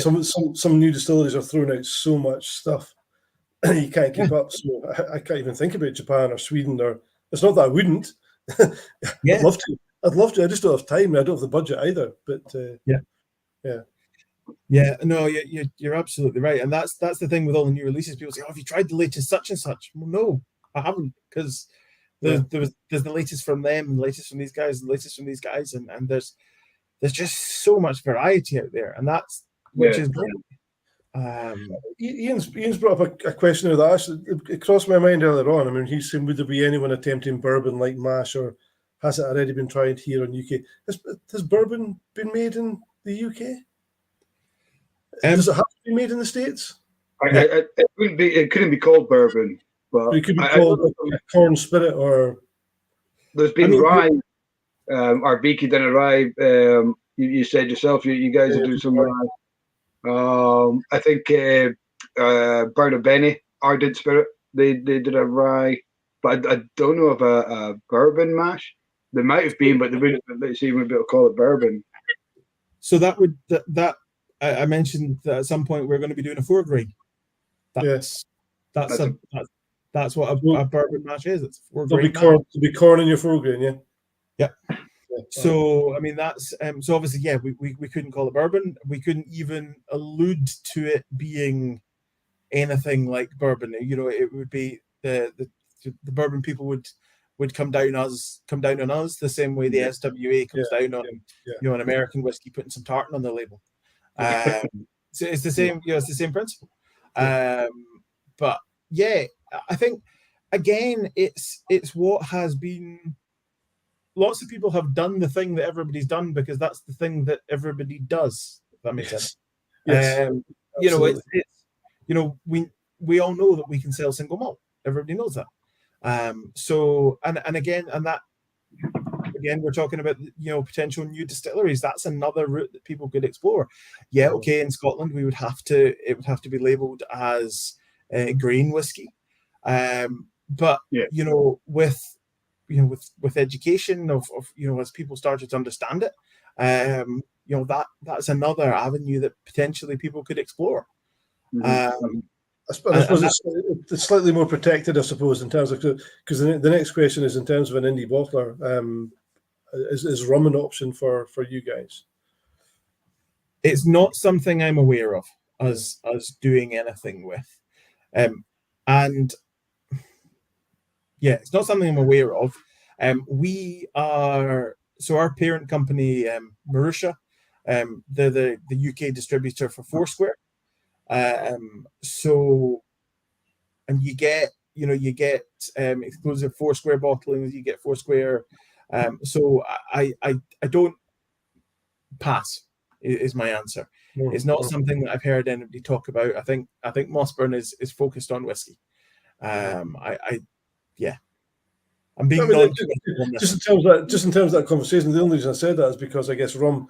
There are a couple of companies in either Edinburgh or Glasgow that are now distilling proper distilled rum in Scotland. Yeah, you've got Banditti. Is that Glasgow distillery that's doing Banditti? I think it is. I think they're Glasgow. Yeah. Up here we've got Devil's Point, Burnabenny and Bankery. They're distilling their rum up here as well. So are they actually distilling it though themselves? Are they? Or are they? I'm pretty sure they are. Are they redistilling it? I think they're distilling it from molasses. Yeah. Dark Matter as well. They start. I don't know if they still do, but they certainly started distilling molasses. It's certainly an option. I love Stewart's non-committal. It's not something he's aware of. It is a far cry from a no. Listen, non-committal. We love non-committals. I don't know. That's very much I don't know. I've never had a conversation about it. I don't want to. I'm being as a brand ambassador. You've got to learn how to be ambassadorial, to be diplomatic, and to be political. So Next week, Mossburn releases rum. I asked her that.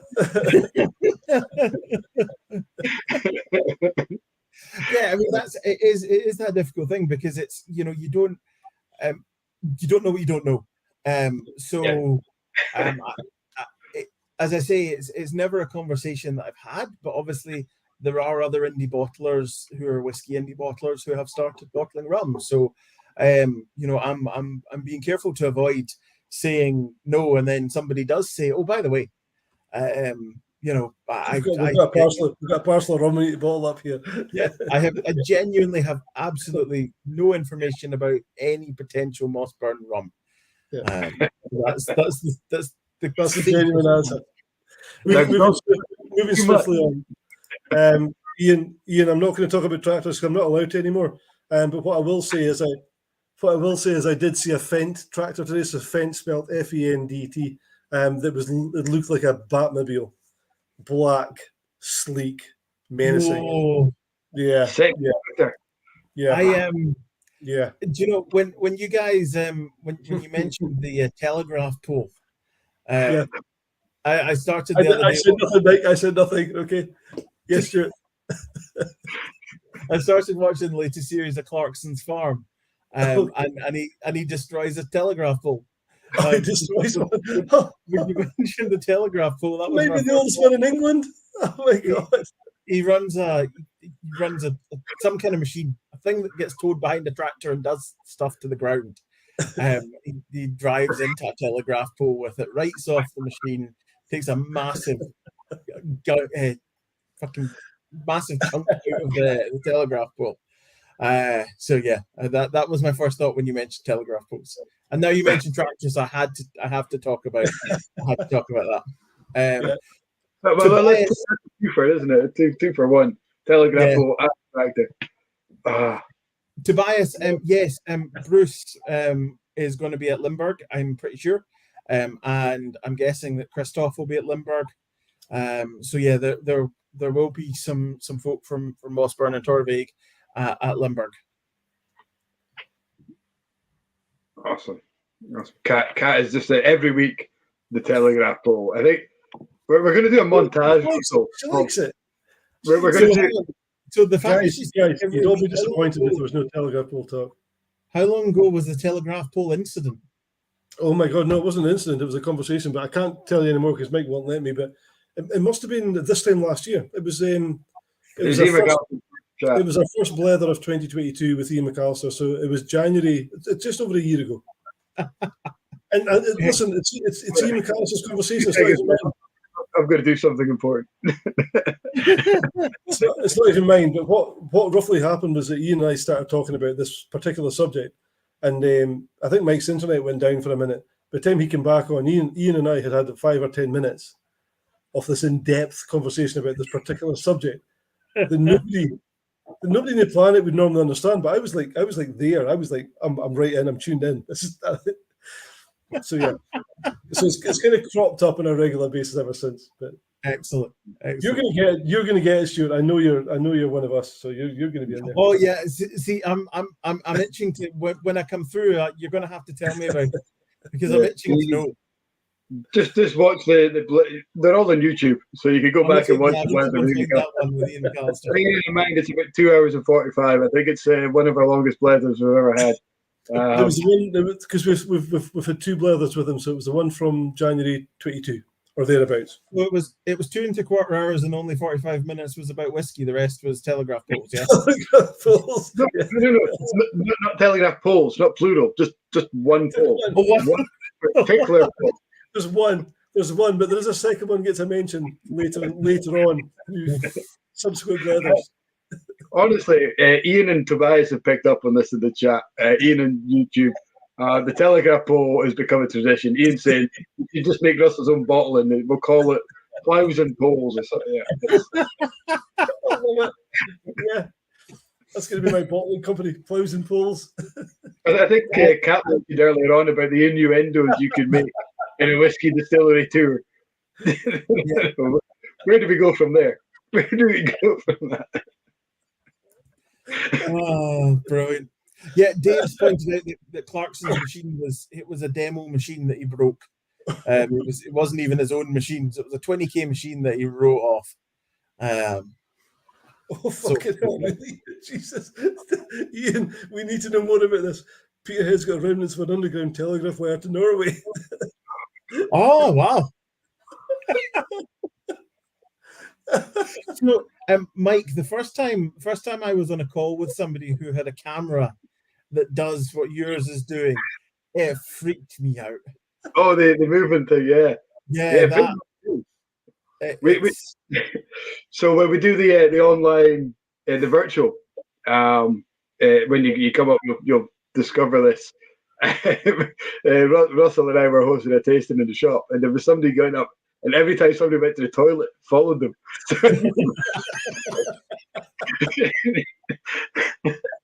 It just follows these people go to the toilet. It's just like, you coming back?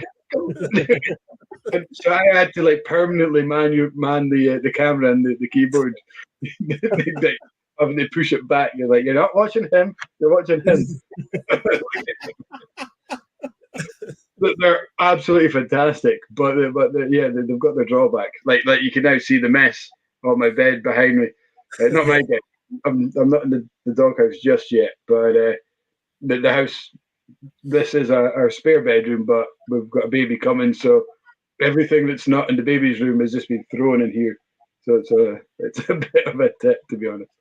I thought you were going to say that was the baby's room, and you'd put the whiskey in advance to keep you going any late nights when the baby wasn't sleeping. That's Stewart Dick kind of planning, that is. Yeah, it's not too far off the truth. It was about a week ago I got all my whiskey out of the. I kept calling it the whiskey room for maybe about 3 or 4 months. And Tony, the wife, she's like, the what room? The room with the whiskey in it. She's like, that's the baby's room. All right, okay. So it's now the baby's room, and the spare bed is the whiskey room. Yeah. We turned our spare room into what we call the dram cave. There was talk of calling it a man cave, but I can't do the whole man cave thing. Whiskey for women too. Exactly. Exactly. Yeah. So it's the dram cave. So there's the full wall of whiskey. We weren't using the spare room, and the kitchen was getting ridiculous with the amount of whiskey. So we decided to convert the spare room into a dram cave. So yeah. So here, right, okay. So we're still kind of reasonably complimenting this conversation. You buy a bottle of whiskey, innocently. You know it's a good one. You know it's kind of maybe slightly hard to get. You see it on the shelf, you buy it, 45, 50 quid. Take it home, put it in the cupboard because you don't have time to drink it just quite yet. Leave it there, you forget about it. 6 months later, you suddenly realise it's 3 times in value, 4 times in value. How hard is it to actually open that bottle? Not hard at all, because I have 2 collections. I have a drinking collection and I have an inverted commas investment collection. Mm-hmm. And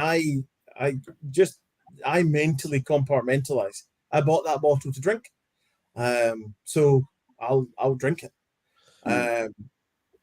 regardless of whether it's gone up in price. I think if there's something which is potentially going to go up in price, that there's been times when I've bought 2. I've also, the other thing I have sometimes done is intentionally gone home and broken the seal on it. If I think it might, and that way it's got, the seal's broken, it's lost its value, so I have to drink it. I know when we opened, not long after we opened the shop, there's a chap who was he worked with Paul Roger, who were at the time Kilcoman and Glenfarclas distributors. And he said anytime, because he got gifted quite a lot of whiskey from these guys or whoever he was doing. He says he always made a point, if it was a gift in front of the person gifting it, he would break the seal, break the cork, and say, I will drink it. He could obviously not now because he's there working or driving or whatever, but that was a sign of respect, just to say, this is being open, this is being drunk. Thank you very much. I appreciate it. Yeah. I think that's a lovely touch. I've got a bottle of Old Pulteney 17-year-old through the house that I bought because I was aware that they were a way to change the branding, change the age statements. And I looked at it tonight and I was going to open it for tonight because I've got a whole lot of cast strength stuff through there. And I thought, Thursday, I don't want to be drinking cast strength tonight. I want to be kind of reasonably okay tomorrow morning. And I thought, I'll just open it at 17. I thought, I can't now because I know it's worth a lot more than when I bought it. But I actually thought, the other way around, I should actually be thinking, I've got a bottle of 17 Old Pulteney for almost like a third of the price of what I would have to pay for it now. So that's the way. So I've kind of changed my mindset to, I've got a bottle there. It didn't cost me half as much as what I'd have to pay for it now. I might as well drink it. I think that's the approach I would take, and I think I would open it, and then the thing that would change is I wouldn't just drink it. It would be something that would go on the top shelf. It would be something I would save and I would drink slowly. And give to your best mates when they come round. Guys that really appreciate whiskey. Yeah, exactly. I think that's the only thing that would change with my approach on something like that. So actually, I stumbled across a bottle when I was on holiday last week. A bottle of Glencadam 21. So I messaged Cody, and because I knew I hadn't seen it and I wasn't certain, so I messaged Cody, said, I've come across this, is it worth buying? Told me what it was, told me that it's out of production, so bought it. Now that potentially is going to go up in value, but I bought it to drink, and it's at the high end of what I typically will buy to drink, but I bought it as a drinker, and partly because, well, I'm probably not going to be able, I probably won't spend the money to buy a drinker in a couple of years' time on that. So yeah, I didn't bring the tube home. I crushed the tube, left the tube in Portugal, partly up space, but then it's the value has gone down anyway. So that was a drinker. The 21-year-old Glencairn is sublime. It is absolutely beautiful. But the other one to try and get a hold of and open and drink is the Oloroso 19, which is unlike any other Oloroso whiskey you'll ever have. It's completely different. It's because Glencairn's style still comes through, and it's almost kind of fighting with the kind of sherryness. It makes it oldie worldy, just beautiful, beautiful. If you get one of them, crack it. I'll keep an eye out for that one. What you said about the gifting thing, to me, any whiskey that is gifted is to be drunk. Yeah, I don't think unless somebody was to specifically say, "I've bought you this," it's because I think it's going to work out. And you can sell it in the future, and that's fine. That happens. If somebody gives you a bottle of whiskey, they're giving you it to drink. So we get quite a lot of people who come into the shop, and quite a large portion of our walk-ins aren't attuned to whiskey, don't know much about whiskey. They're into buy. We're not in a tourist run. We're not kind of a tourist area. So a lot of people come in are buying for somebody else. They're buying for a granddad's birthday or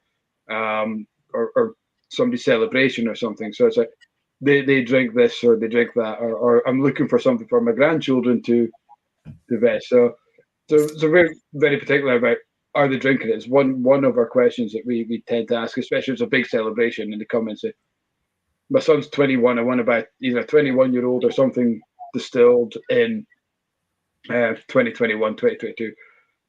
Okay, great. Do you want him to drink it? Do you want him to crack it open, or do you want him to invest it? It is a big part of that conversation. Yeah. What's the purpose of this whiskey? Are we going to keep it aside? Are we going to go down the kind of Glenfarclas family cask route, or are we going to look for a 21-year-old like the old Pulteney or something that is just going to crack open? And I think it is a big part of that conversation that we have to have with the people. We can't just blag them a 21-year-old and say that'll do. It has to be right for the purpose of whatever they're gifting it for. Yeah. And I think that's a conversation I've had with people in the past when they're buying a bottle when the baby's born, and is it something that you're going to give to them that they're going to hang on to, or are you wanting to, are you thinking we'll open this on their 18th and we're going to share this? Because in part that's probably going to be two very different whiskies. Because what I would do is when my baby's born in a few weeks, is go over to maybe Glengarry and hand label a bottle, label it on the birthday, take it home, keep it for 18 years, bring the baby up to be a teetotaler so they don't want to drink it, and then I can have it. That's a good shout. That's foresight, sensible thinking. I like that. This conversation's evoked a couple of cracking comments in Ian saying, personally, I would prefer to open the bottle, drink it at some point with the right company. And Dave, and I think Dave's comment is actually the most poignant. It's very hard to change. If you like collecting whiskey, if you like trying to save, he's trying to do that just now. He's trying to get better at opening as much as he can. But if you've got into that habit where you like to see them on the shelf and it looks nice, and it can be hard to open a bottle to take that away. That can be a bit of a wrench to do, especially once one's been there for a while. It's like, oh shit, do I open that now, or what do I do? When do I open that? What occasion do I open that? Do I wait for something to happen, or do I just think, fuck it, tonight's the night, I feel like I should open that? It's a bit like the thing of always having a bottle of champagne in the fridge for a special occasion, so that you've got something there, but then it just sits there for years because it's not quite special enough. It's not quite special enough, and that's the thing. And I think, with the bottles sitting on the shelf, I think your reason for leaving them sitting there is relevant as well. I think when you discover that bottle is suddenly worth an awful lot more, that's probably, in most cases, not a good reason to not open it. But if it is a case of that, you're keeping them because you like having the bottles on display, it's almost a design choice. That's a different thing. But yeah, I think that's definitely. You guys laughing at Juliet's comment? Yeah. No, I'm laughing at yeah. Absolutely. But I think So as I say, I have two collections. I've got the one that's in boxes in a cupboard and it's hidden away. And I've got a mix of prices in there. There's a lot of stuff in there that I've bought at sub £100 that I'm hoping is going to go up in value, and if it doesn't, well, I'll drink it at some point. But I think I've always thought the Granton Estate is probably the best place on the planet for a night out, to be honest. I thought you said there was no fucking good whiskey places in Granton. Your house? Well, yeah, it's my house. To be fair, yeah. But I think you're absolutely right that there's got to be a special friend. I kind of made not a mistake because it wasn't a mistake, but I had a really, really good bottle of Glendronach. I'm not going to tell you how old it was, because I opened it to give people a dram whenever they came to visit us when they came to our new house. The unfortunate thing is most people weren't proper whiskey drinkers, and I made the mistake of pouring them a dram, and very, very, very few people appreciated it. Yeah. I mean, Mike did, obviously, but very few others did, and I now regret giving some of those people that dram because it was a waste. I could have given them a bloody vodka and coke, and they'd have been delighted. And all that actually happened was I took the dram back from a lot of them and said, you know what, I'll drink it, because they were like, this. I'm not really into whiskey, and you're like, fuck me, that's like a 26-year-old Glendronach, for Christ's sake. Yeah. So you've got to target your special drams to the right people. Yeah. And I think the other thing. So my special drams I very often only have one or two, and make a point before I'm half cut of going, I'm only having a couple of this. Aye. Because I want to really appreciate this. I don't want I don't want to just tan this bottle. So then move on from top shelf to standard fare. Because the last thing I want to do is wake up the following morning and find I've tanned something that I was hanging on to and in that way, I mean, I think there is that notion that when you've had a few whiskies or you had a few drinks and you get home and you've got that really nice shelf, especially if somebody comes home with you, couple of mates or something like that, that you say, right, we're going to open the good stuff. You've got that little bit of bravado, and it's utterly wasted. Yeah. You wake up in the morning, you're like, full of regret. You're like, I really want to enjoy that whiskey. It's sitting there gone. And I think that's probably the most upsetting part of that kind of scenario, where you think, or you have too much of it, and instead of having one or two and putting it away, and as you say, cracking open something a little bit cheaper, a little bit less, so you can kind of ham onto that. And I think when we go out to the pub as well, that's the trend, isn't it? You kind of drink the malt of the month, or the whatever's behind the bar and the optics or whatever, and then at the end of the night, let's have a nightcap. I'll go for that. That's 15 quid in it. What's your most expensive? Got a bit of a gusto. The wallet's bottomless. But it should be the other way around. Yeah, you really should have that. Right, let's start with a good one and then go on to the cheaper, more kind of generic stuff.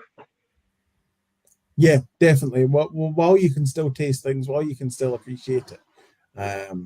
But you're absolutely right. You get to that point where you start getting stupid, and going nuts on it. I was going to say I'm glad none of you have got my address, but I've probably given enough information to more or less work it out. We will find you. Grant is not a big place. Oh, and actually, Juliet can just talk to Billy. And Juliet's in Amsterdam, so I don't care. You're not getting there tonight, Juliet. No, Juliet's now at Schiphol on her way back.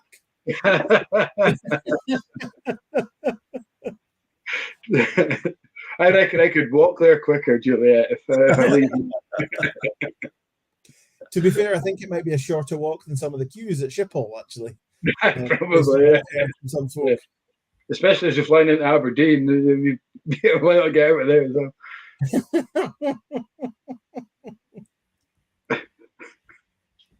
She's on her way. Yeah. Ian's asking, what about sharing a dram and seeing it convert someone? That's I love. Well, yeah. An experience. We have a lot of people in tastings, and they're either in a tasting or on a tour. We probably find it more on tours, I think, because they buy into the whole experience, the distillery, the romance, the setting, and that kind of thing. But there is something special about pouring a dram or seeing somebody have a drink and they're like, "Oh, I'm not a whiskey drinker. I'm not a whiskey." Oh, actually, I like that. You okay? There's something here that I could investigate. So on the back of that, before we, Ian, we will kind of go at that question. Stewart, you mentioned Caribbean Cast as your kind of eye opener dram. Yeah. Mine was Dalwhinnie 15. Is my introduction to Scotch. Guys, if you're at home, what was your eye opener? What was the dram that made you think that whiskey was worth all this hassle, all this 2.5 hours of chat? Russell, what was yours? I think you have told me before. Too busy. Yeah. Oh yeah, no, I've got two. I've got one answer to two questions. So for me, Glendronach 12, and that was a bottle that was gifted to me. I was once a member of a fantasy football league. The football league was called Whisky Galore. The idea was that if you won the league at the end of the season, everybody else fronted up a bottle of malt. And it was usually supermarket stuff, Laphroaig 10, just this usual kind of Glenlivet Founders, that kind of thing. But my mate, who was on the thing at the same time, gave me a bottle of Glendronach 12. And that was a complete eye-opener to me. That was the gateway dram. That was what said to me, whoa, we're on a different journey here completely. Now, bear in mind, this was Billy Walker days, so it's still a great dram, but this was the day when things were probably slightly older than 12-year-old in there. But the second question is to answer Ian's one about giving it to somebody else. I did exactly the same thing to my brother-in-law. My brother-in-law, Neil Smart, some of you might know Neil. He does the whiskey trials reviews. He's not so active just now, but he did a few of them a while back. Worth a watch. Quite an amusing kind of way he does things. But he was doing a lot of supermarket type whiskies and trying to review them to get people into supermarket stuff, the more affordable things. I gave him a bottle of Glendronach 12 for his birthday once, and he went, "Fucking hell!" this is. It was exactly the same experience for him to me. And so Glendronach 12 for me was my gateway, and also the one that I felt I made somebody else open a gateway as well. Yeah, that convert is that light bulb moment. And being a tour guide at Tomatin, that was something you got to see pretty regularly. And some really good drams from Tomatin for that purpose. Not for that purpose, but that worked really well in that way. And so that was something that we saw there quite regularly. And and the other light bulb moment I think I always love seeing is the first time you get somebody to add the 2 drops of water. Mm-hmm. And you just know that they're thinking, this isn't going to do anything. That's ridiculous. and they suddenly their eyes go wide because they can't get over the fact how much difference it has made. How much it has changed the whiskey, because all they think is okay, it might taste a little bit weaker. But that one is always incredible to see with people. I absolutely love that. And again, it's one of these many other things. I laughed when I read the little sort of bio that you put up about me, and you said that is happy to talk to anybody who's willing to listen about whiskey. They don't have to be willing to listen. Even unwilling, you'll fucking listen. I was this close to adding on, and also those who aren't. I like the fact that you read me well enough to know that you probably could have. I just thought I didn't want to push it. We've met once, I think. So, but yeah, I think that's, to me, whiskey is all about. It's about sharing it. That's the point of whiskey in so many cases. And I think, and this is the interesting. You were talking about you have people back to the house after a night out. I'll open the good bottle. But actually, sometimes the best whiskey experience is with something cheap. It can be something cheap from the supermarket, and you're sitting around a bonfire or something, and that is often the kind of best experience, and that's what whiskey is. And I think a lot of the time as well, if in that occasion you open a good bottle, you kind of you feel obliged to focus on the whiskey. Yeah. And sometimes, like you say, that experience calls for. I mean, whiskey can be a background dram. It can be something that's not the focus. And I think Torabhaig kind of almost sits in there as well. Your Speyside blend, your Castile Camus blend. They're whiskies you can drink and enjoy while conversing, while having a chat. And as you say, that's it doesn't have to be expensive. It doesn't have to be a mind blower. It's just something that you can sit and you're quite happy.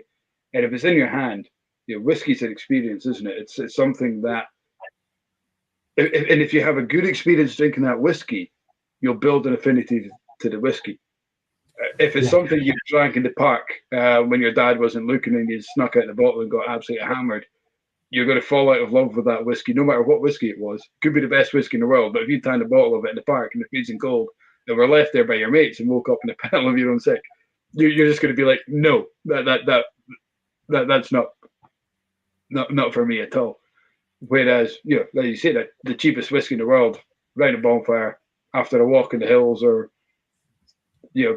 canoeing or something like that. Yeah, it's outstanding. It's great. You just painted a lovely picture for a new movie that I've thought of called Grain Spotting. Like,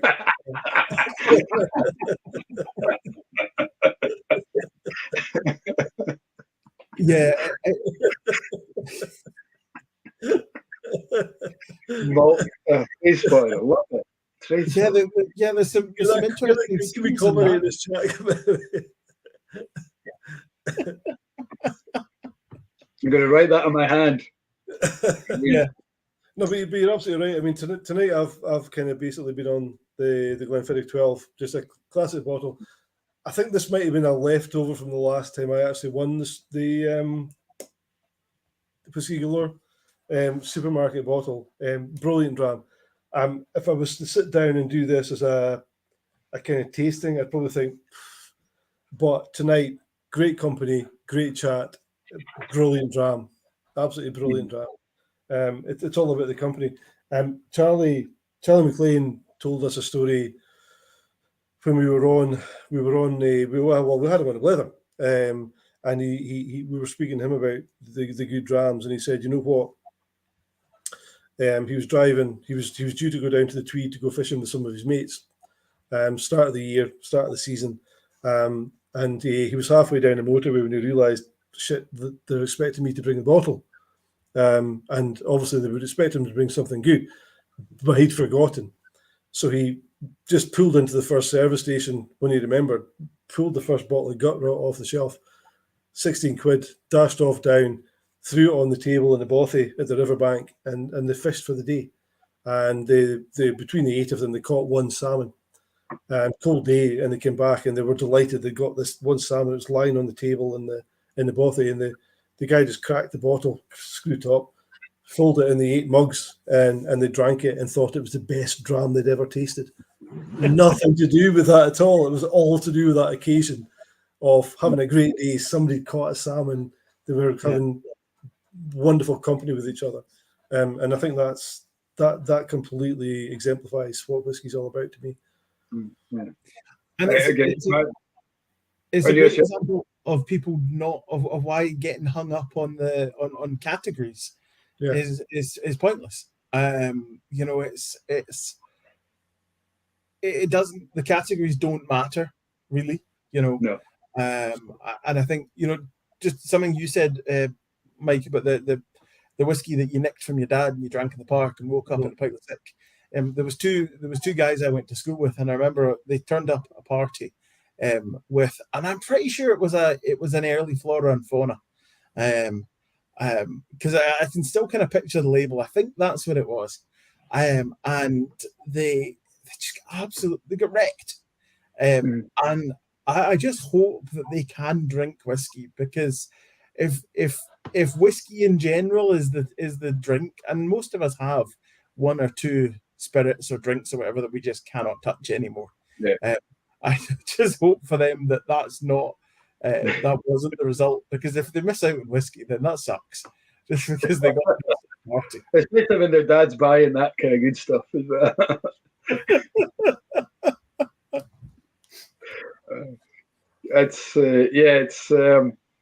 And it is. I mean, we all have that stories of our youth when you just grab something to go to a party with or anything, and more often than not, that's what happens. They get sculled, or and you have the bad memory. Gin's the other one.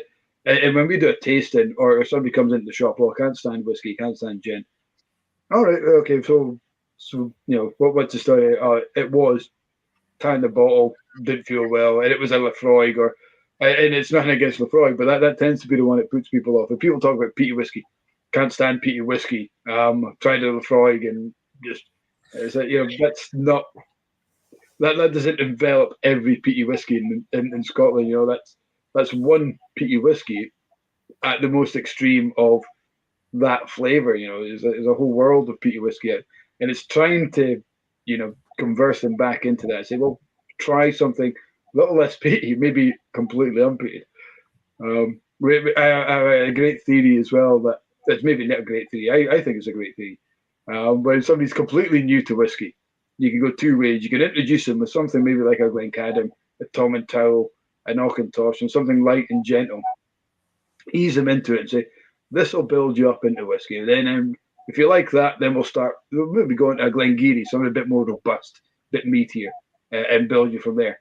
Or, here's a Lefroy, try that. If you love it, the world's your oyster. If you hate it, every other whiskey will taste like fucking dynamite compared to it. It can work either way.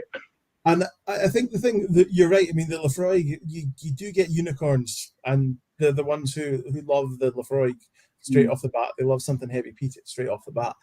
But I think the problem, so many people had the experience where somebody, usually an uncle or a grandfather, said, I want to drink whiskey, and they stuck down, a tumbler full of Lefroy, and said, you drink it neat, nothing else, and it just kills it. But you're absolutely right. That little taste, sometimes you get the people who just immediately go for the peaty stuff. Yeah. And that's, I do it so often at festivals. You get somebody, you can usually tell the ones who are just saying they don't like the peaty flavors they've tried before, versus the ones who are like, I really don't like peat. And those, I always just try them with a wee splash of the Torabhaig. And the thing I always say to them is, look, just circle back to peated every so often, because your palate's going to change. And I think that's the thing. It takes time sometimes to get into some of these whiskies. Stuart, you're getting close to being our record breaker, if not you're there already in terms of weather. I'm not saying to stop right now, but I am going to have to go to the toilet. So if you excuse me for just a minute, I'll be back. This is normally when we do the virtual tastings. Part of my pre-flight warm-up chat is if you're wearing those mobile headphones, and if you're virtual, is it please take them off before you go to the toilet. we have had a couple of times on the virtual chats, you just hear this tinkle in the background going, somebody got a tap running somewhere, and it's like, oh shit, and you feel you hear the fumbling of the headphones coming off. It's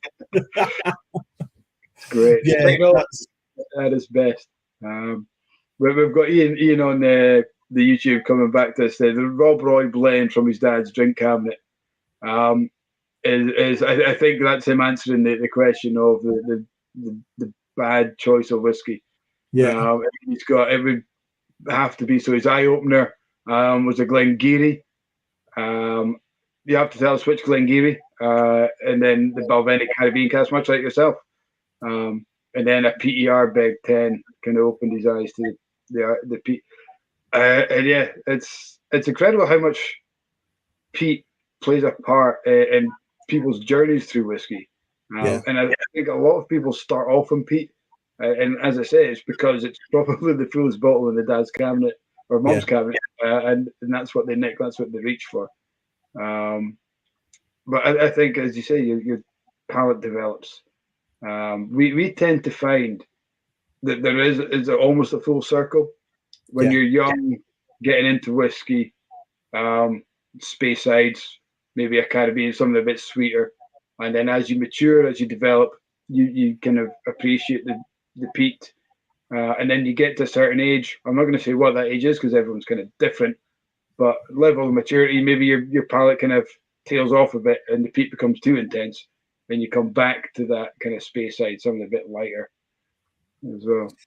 I think, I mean, I've often likened it to like a fork in the road, and people will often get into something. They'll start off with the lighter, sweeter, so typically Speysides, and then there's at that stage there's kind of two choices. You either start going for more and more sherry, which was the road I went down to begin with. Because it took me quite a long time to get into peated whiskey. I'd had that experience on Laphroaig, where when I was a good bit younger, I'd been somewhere, and that literally was that was all there was to drink that night. We'd gone back somewhere afterwards, and the only drink there was Laphroaig. And I kind of went down the sherried route further and further and further into bigger and bigger sherry bombs, and then eventually you get to a point where you're like, okay, I'm I want to try something else now. I've kind of over sherried myself, and that was probably about when I started getting into peaty. And I think one of the ones that was a kind of an eye opener for me was a girl who I worked with at Tomatin had previously worked at Kilhoman, and she gave me a bottle of Loch Gorm. And that was one that for me was like, okay, I get this. I get this now. And before that, it hadn't done anything. It just hadn't worked for me. PT hadn't been my thing at all. But that kind of opened my eyes. Just to guys, I'm not going to drink this tonight. No, because I've had too many to appreciate it. So, but I am going to open the cork. So this will be opened. There we go. That's it spoiled. It'll be drunk. It'll be drunk. There we go. Have a smell. Yeah. So there's a dram here for both of you. I thought you could say all of you. I was like, how many people are watching? Both of you. Well, listen, okay. Guys, put your hands up. Put your hands up. Our view figures have just gone from 17 to 17. Yeah, people watching this back have gone, damn it, why wasn't I on there? Yeah, too late. Retrospect of watching is not allowed. Yeah, no, I've wanted to open this for so long. I love Pulteney. I just absolutely love it. Juliet won. She's first, hands up. Tobias. Yeah. Do you do postage to Germany, by the way? I'll keep it. Listen, Tobias, I'll keep it for when you come over.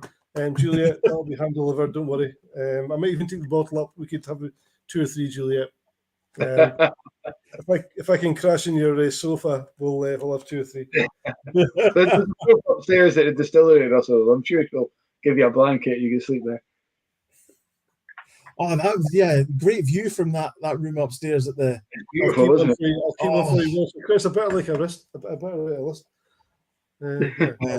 I'll remember. Remember to keep one to yourself, Russell. Guys, I am going to call it a night. I've got to drive home tomorrow, amongst other things. Which could be interesting given that there's some pretty strong winds forecast for tomorrow. It's going to be a horrible day tomorrow. Yeah. 3 a.m. to 3 p.m. So, and right across Scotland, I think is getting it. So yeah. So I've got a couple of calls down here, and then heading up the road in the afternoon. So it could be. Do you want to hold on for? Do you want to hold on for 5.5 minutes? 5.5. Yeah. Is it not two? Just over 2 minutes. We've got 2 hours 54 and 46. So just over 5 minutes. Yeah. Let's get the 3 hours. Look, I'm looking at let's not give up on the 3 hours. The clock I'm looking at is 2:58. This is going to have to go on Torabhaig's page, the Mossburn page. 3 hours. No, that's fine. We'll hang. I'm happy to hang on for the 5 minutes. I think I'm going to have to. Mike, you've got rooms at the pub? Yes. Mm-hmm. Yeah. Because I was talking to. Mind, I brought my wife with me when I came through to do a barrel top. So I was talking about her coming through. You can absolutely both stay. I think I'll need to drop you an email and sort out a room for the night. Please do. If I'm around that night, what tends to happen is that you end up there's a hand creeps around the door with a couple of pies and some Pepsi at 8 o'clock in the morning. So if you're lucky and I'm around, then there's a package, there's a health package that sometimes arrives. It's the night before it's sometimes the issue. We had Ian from Big had him up doing a tasting, and I forgot to take the bedroom keys with me, so I had to phone Tony, my wife, at 2 o'clock in the morning. Tony, we're kind of locked out of the pub. Can you come over and let us in, please? So, mental note: Ian's staying tomorrow night. Actually, he's coming up to do a rum tasting with us. Is he? Mental note is make sure we've got the bedroom keys with me tomorrow night. When I mentioned earlier on about the whiskey show and the drams after the whiskey show, it was Ian I was drinking with. Was it? And yeah, so that was a great night. It's interesting. The Sunday of that, everybody's a little bit less energetic on the Sunday of the whiskey show. Weirdly, that was a good night. Ian's one of the best, though. He's a cracking lad. Mm-hmm. Yeah, I did a few virtual tastings with Ian, which were superb, really, really good. He's certainly one of the spearheads in this, and Russell and I often bring it up in our tastings, not just in our tastings and our chats, but quite often with people in the shop floor as well, about this new generation of distiller of master blender. Massive blender. So we've got guys like Scott Adamson, Ian Forteeth, Ronan Curry, these guys, and we're in safe hands, I think, when we look at what's coming. They obviously won't get away with the kind of shenanigans that probably your Jim McEwen's or Richard Patterson's, Ronnie Cox's kind of got away with, but the enthusiasm's there, the knowledge is most definitely there. But they're also very, very, very accessible, and I think that's the main thing. They are more than happy. The spreader, how they do it, I don't know, energy-wise, but they spread their energy and their time far and wide. They never don't answer emails. They don't, they always reply to stuff and give you lots of information. So. Yeah, incredible guys, incredible. And it goes back to the thing. It's generous with their time, generous with their knowledge, and it's, I think, passion as well. Passion for the liquid, and passion for whiskey in general. It's chatting to people like that about not their whiskey necessarily, other people's whiskies, and I think, and it's a different approach. And, you compare people like that to the likes of Jim McEwen and Richard Patterson and they started from a different place and came at it with a different perspective, which I think, the fact that, so those are two perfect examples, Ian and Scott, having come from the brand ambassadorial side of things into blending. So it's a different way to arrive at it. So it's going to it's going to result in them coming at it in a different way, which is really cool. I guess it looks at whiskey in a different way, doesn't it? Whereas it's now a career.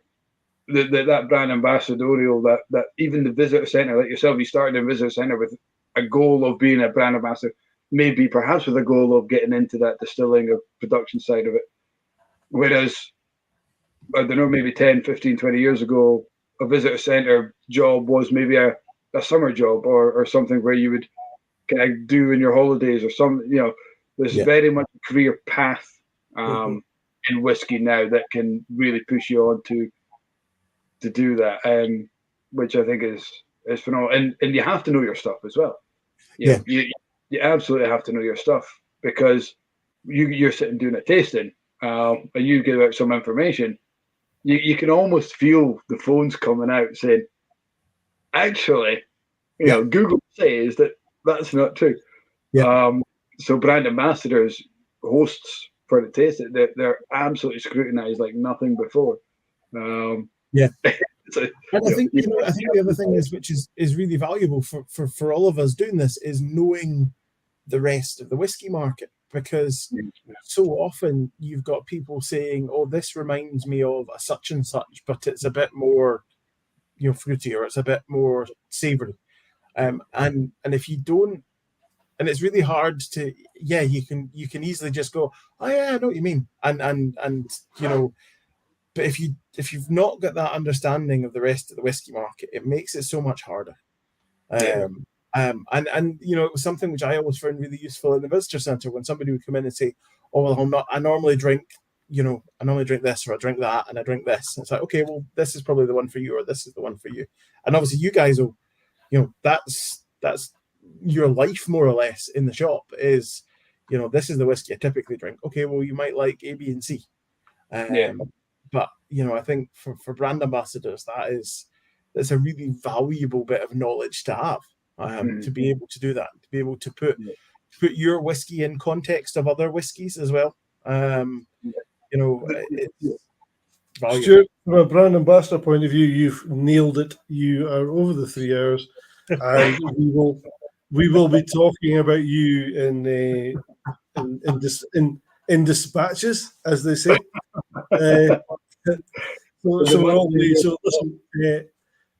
Absolutely wonderful chat. I mean, I don't think at any point we've rambled here, there, and everywhere. This has been the most amazing 3 hours, and I know people talk about podcasts. We would never be able to podcast this because it's far too long. If somehow we can actually manage to compact this into a podcast, I think if we cut out that little bit about the telegraph poles, we'll be all right. Amazing. As long as we leave in the cows and horses, then I'm happy. But from my point of view, and guys, I don't know about online watching. We've got enough people continue to watch us, continue to tune in, who obviously think this is all right. So we're obviously doing all right in some level. We've got enough people that think this is okay. But for me, this has been an amazing chat tonight. I can't thank you enough. I think you're one of the new breed. You're one of the people that we want to be more in contact with. Looking so forward to see what's going on with Mossburn, with Torabhaig, and not only that, with Stewart, to see where your kind of journey goes as well. I think it's absolutely brilliant. So thank you very much for tonight. When we go off live, just please hold on for 2 seconds, and I'll just say for next week before you say cheer yourself, Stuart. For the guys online, next week we've got a lady called Johanne McInnes. Some people might be aware of Johanne. She's known as the Whisky Lassie. She's a retired Canadian Whisky Awards judge. She's an author. Brilliant knowledge in the industry. So really looking forward to seeing her insight to her angle of things from things tomorrow. Next Thursday. But in the meantime, thank you, Stuart. Brilliant. Really enjoyed it. Thank you for having me on. It's been a pleasure. Obviously, I messaged when when we were messaging about this, I said, what's the crack? And it's been great to have. I love these kind of rambling chats. That again, it's whiskey. That's the point. It's obviously my job is to talk about the brand, but yeah, this has been a pleasure. This has been great fun having this rambling chat about whiskey. I'm really looking forward to coming through in May to do the tasting. This will be a great night. Sharing those new drams with everybody. So cheers to everybody who was watching. Slange. Yeah. Hopefully see you next week, if not before. Indeed. Good night.